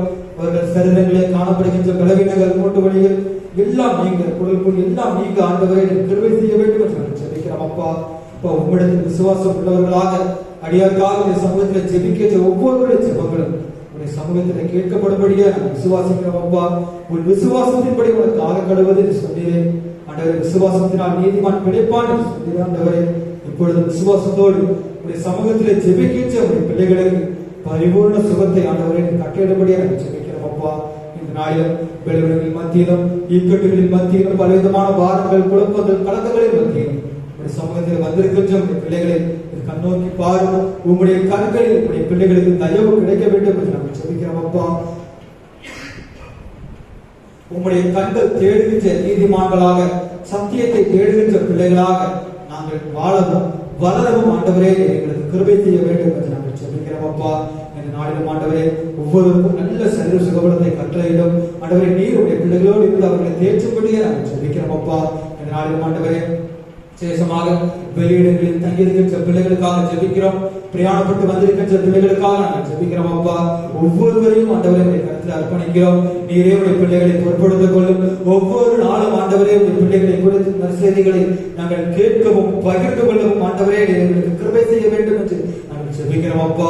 ஆண்டவரே பிரியாணங்களை ஏறெடுக்கின்ற பிள்ளைகளை நீர் பாதுகாத்துக் கொள்ளும். போக்கையும் வரத்தையும் ஆண்டவரை நீர் ஆசீர்வதித்து முன்னும் பின்னுமாக விரோதிகளை அனுப்பி பாதுகாத்துக் கொள்ள முடிய நாங்கள் ஜெபிக்கிறோம் அப்பா. வெளியிடங்களிலே ஆண்டவருடைய பிள்ளைகள் செய்கின்ற தொழில்கள் வியாபாரங்கள் எல்லாவற்றிலும் ஆண்டவரை 30, 60, 100 பலன் கொடுக்க கிருபை செய்ய வேண்டும் என்று நாங்கள் ஜெபிக்கிறோம் அப்பா. மனிதனுடைய ஆலோசனைகள் வீண் என்பதை நாங்கள் அறிந்திருக்கிறோம் அப்பா. இந்த நாளிலே உம்முடைய ஆலோசனைகளை நாங்கள் கேட்கவும் உம்முடைய வார்த்தைகளுக்கு நாங்கள் கீழ்ப்படித்து எங்கள் வாழ்வில் எல்லா ஆசீர்வாதங்களையும் பிள்ளைகள் பெற்றுக்கொள்ள கிருபை செய்ய வேண்டும் என்று நாங்கள் ஜெபிக்கிறோம் அப்பா. விசேஷமாக ஆண்டவரை வேலைக்காக காத்துக் கொண்டிருக்கின்ற பிள்ளைகள், திருமணத்திற்காக காத்துக் கொண்டிருக்கின்ற பிள்ளைகள், கர்ப்பத்தின் கனிக்காக காத்துக் கொண்டிருக்கின்ற பிள்ளைகள் ஒவ்வொருவரையும் ஆண்டவரை உடைய கரத்தில் அர்ப்பணிக்கிறோம். ஆண்டவரை ஏற்ற காலத்திலே உடைய பிள்ளைகள் வாழ்விலே மழை பெய்யவும் ஆசீர்வாதத்தையும் ஆண்டவரே கட்டளையிடவும் என்று சொன்னீரே. எல்லா பொக்கிஷசாலையை திறப்பேன் என்று சொன்னீரே. ஆண்டவரே இது ஆசீர்வாதத்தை கட்டளையிட்டு உடைய பிள்ளைகளுக்கு நல்ல பொக்கிஷசாலையை திறந்து ஏற்ற வேலைகளை எல்லாவற்றையும் செய்து நன்மையாக சமாதானமாக உடைய பிள்ளைகளுக்கு நல்ல செய்ய வேண்டும் என்று நாங்கள் ஜெபிக்கிறோம் அப்பா. விசேஷமாக ஆண்டவரே எங்களுக்கு கிருபையாக தந்திருக்கின்ற இந்த ஆலயத்திற்காக நன்றி செலுத்துகிறோம். உம்மை பணிந்து கொள்ள ஆண்டவரே எங்களுக்கு தந்திருக்கின்ற கிருபை வேலைக்காக நன்றி செலுத்துகிறோம் அப்பா. பாடகர் குழுவிற்காக நன்றி செலுத்துகிறோம். இசையமைக்கின்ற பிள்ளைகளுக்காக நன்றி செலுத்துகிறோம் அப்பா. ஆண்டவரே மகிமையோடு உங்களுக்கு ஆராதனைகளை ஏறெடுக்க ஆண்டவரே இருதயத்தில் தந்த கிருபைக்கு இருதயத்தில் எண்ணத்திற்காக சிந்தனைக்காக நன்றி செலுத்துகிறோம். ஆண்டவரே நாங்கள் தெளிந்த சிந்தனை உள்ளவர்களாக ஆண்டவரே நாங்கள் எப்பொழுது உமக்கற்ற ஆயத்தமுள்ள பிள்ளைகளாய் வாழ்வதற்கு கிருபை செய்ய முடியாது ஜெபிக்கிறோம் அப்பா. ஆண்டவருடைய ஆசீர்வாதம் எப்பொழுதும் இந்த வாழ்வில் இருக்கிறது என்று நாங்கள் விசுவாசிக்கிறோம் ஆண்டவரே. ஆனால் ஆசீர்வாதத்துக்கு மாத்திரம் அல்ல ஆண்டவரே, உம்முடைய நியாயத்திற்கு நாளிலே நாங்கள் எங்களை தகுதிப்படுத்திக் கொள்ள புத்தியுள்ள கன்னிகைகளைப் போல ஒவ்வொரு நாளும் உம்முடைய வேத வார்த்தைகளோடு உம்முடைய வேத வசனங்களோடு நாங்கள் எங்களை இந்த உலக வாழ்விலே பாவத்திற்கு விலகி பாவத்திற்கு சென்று நீதிக்கு பிழைத்திருந்து எங்களை நாங்கள் தகுதிப்படுத்திக் கொள்ள ஆண்டவரே கிருபை செய்ய வேண்டும் என்று ஜெபிக்கிறோம் அப்பா. இந்த வேளையிலும் கண்ணீரோடு பாரத்தோடு சமூகத்தை ஜெபிக்கின்ற பிள்ளைகளை நோக்கி பாரும். ஆண்டவரே கண்ணீரோடு விதைக்கிறவர் கெபிரத்தோடு அறுப்பான் என்று சொல்லி ஆண்டவரே கெபிரத்தோடு தங்கள் பலனை பெற்றுக்கொள்ள கிருபை செய்யும்படி நாங்கள் ஜெபிக்கிறோம் அப்பா. இப்பொழுது ஆண்டவரே எல்லாவற்றையும் உங்களுடைய கரத்தில் அர்ப்பணிக்கிறோம். இன்னும் அதிகமாய் ஆண்டவரே நாங்கள் உண்மையில் அன்பு போல ஆண்டவரே அன்பாயிருக்கிறது போல நாங்களும் ஒருவரை ஒருவர் அன்பாயிருக்க ஒருவரை ஒருவர் தேற்ற கிருபை செய்ய வேண்டும் என்று நாங்கள் ஜெபிக்கிறோம் அப்பா.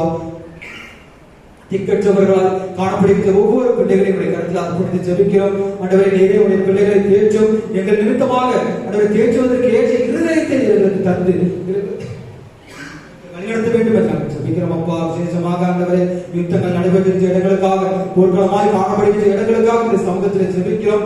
எல்லா இடங்களிலும் ஆண்டவருடைய சமாதானம் வெளிப்படும்படியா நாங்கள் ஜெபிக்கிறோம் அப்பா. ஆண்டவரே நீரே தேசம் மார்க்கம் இரண்டுக்கும் சமாதானம் தருகின்ற தேவன், சமாதானத்தை உங்களுக்கு வைத்துப் போகிறேன் என்று சொல்லி ஆண்டவரே தேசம் எங்கும் உடைய சமாதானம் நிலவும்படியா நாங்கள் ஜெபிக்கிறோம் அப்பா. பிரச்சனைகள் காணப்படுகின்ற இடங்களிலே யுத்தங்கள் காணப்படுகின்ற இடங்களிலே உடைய சமாதானம் காணப்பட்டு ஆண்டவரே யுத்தங்கள் ஓயவும் சமாதானம் வெளிப்படவும் கிருபை செய்ய வேண்டும் என்று நாங்கள் ஜெபிக்கிறோம் அப்பா. அன்றாட தேவைகளுக்காக கஷ்டப்பட்டு திக்கற்றவர்களாக காணப்படுகின்ற ஒவ்வொரு பிள்ளைகளுக்காகவும் இந்த நாளில் உடைய சமயத்தில் ஜெபிக்கிறோம். ஆண்டவரே நீரே உடைய பிள்ளைகளை பொறுப்படுத்திக் கொள்ள வேண்டும் என்று நாங்கள் ஜெபிக்கிறோம் அப்பா. இந்த வாழ்விலே நாங்கள் நல்ல விதைகளை விதைக்கின்ற பிள்ளைகளாக நல்ல கனிகளை கொடுக்கின்ற பிள்ளைகளாக வாழ்ந்து உங்களுடைய சித்தத்தின்படி செய்து உங்களுடைய அழைப்பை நிறைவேற்ற உங்களுடைய பிரமாணத்தை நிறைவேற்ற கிருபை தாரும். எங்களை தாழ்த்தி உங்களுடைய கருத்தில் அர்ப்பணிக்கின்றோம். துதிக்கான மகிமை எல்லாவற்றையும் உமக்கே செலுத்துகிறோம். மீட்பர் இயேசுவின் மூலம் ஜெபம் கேளும் ஜீவனுள்ள பிதாவே.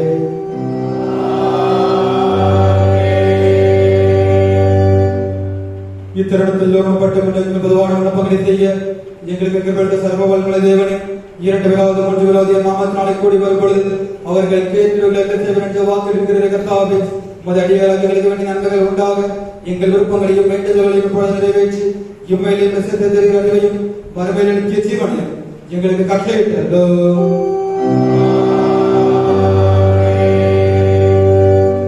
நம்முடைய கர்த்தாவே இயேசு கிறிஸ்துவின் கிருபையும் பிதாவாகிய அன்பும் பரிசுத்த ஐக்கியமும் நம் அனைவரோடு இன்றும் என்றும் சதாகாலமும் தங்கியிருப்பதாக.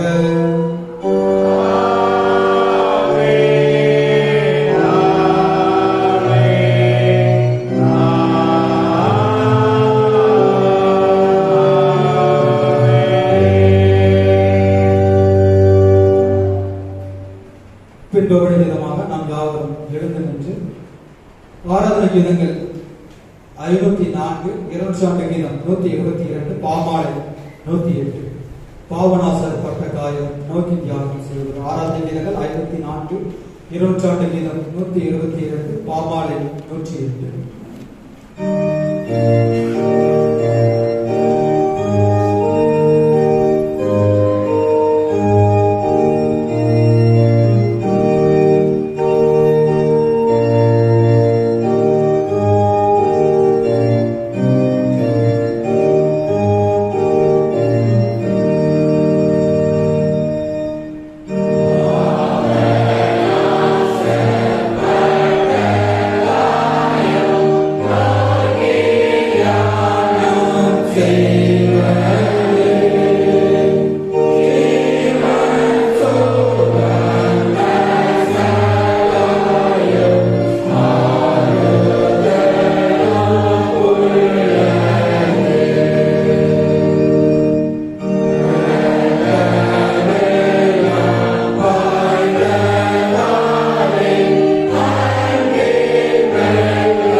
வாயின் வார்த்தைகளும் எங்கள் இருதயத்தின் தியானம் எப்பொழுது சமூகத்தில் பிரதியாயிருப்பதாக. கர்த்தர் உங்களோடு இருப்பாராக. தேவ சமாதானத்துடன் போய்விடக்கணும்.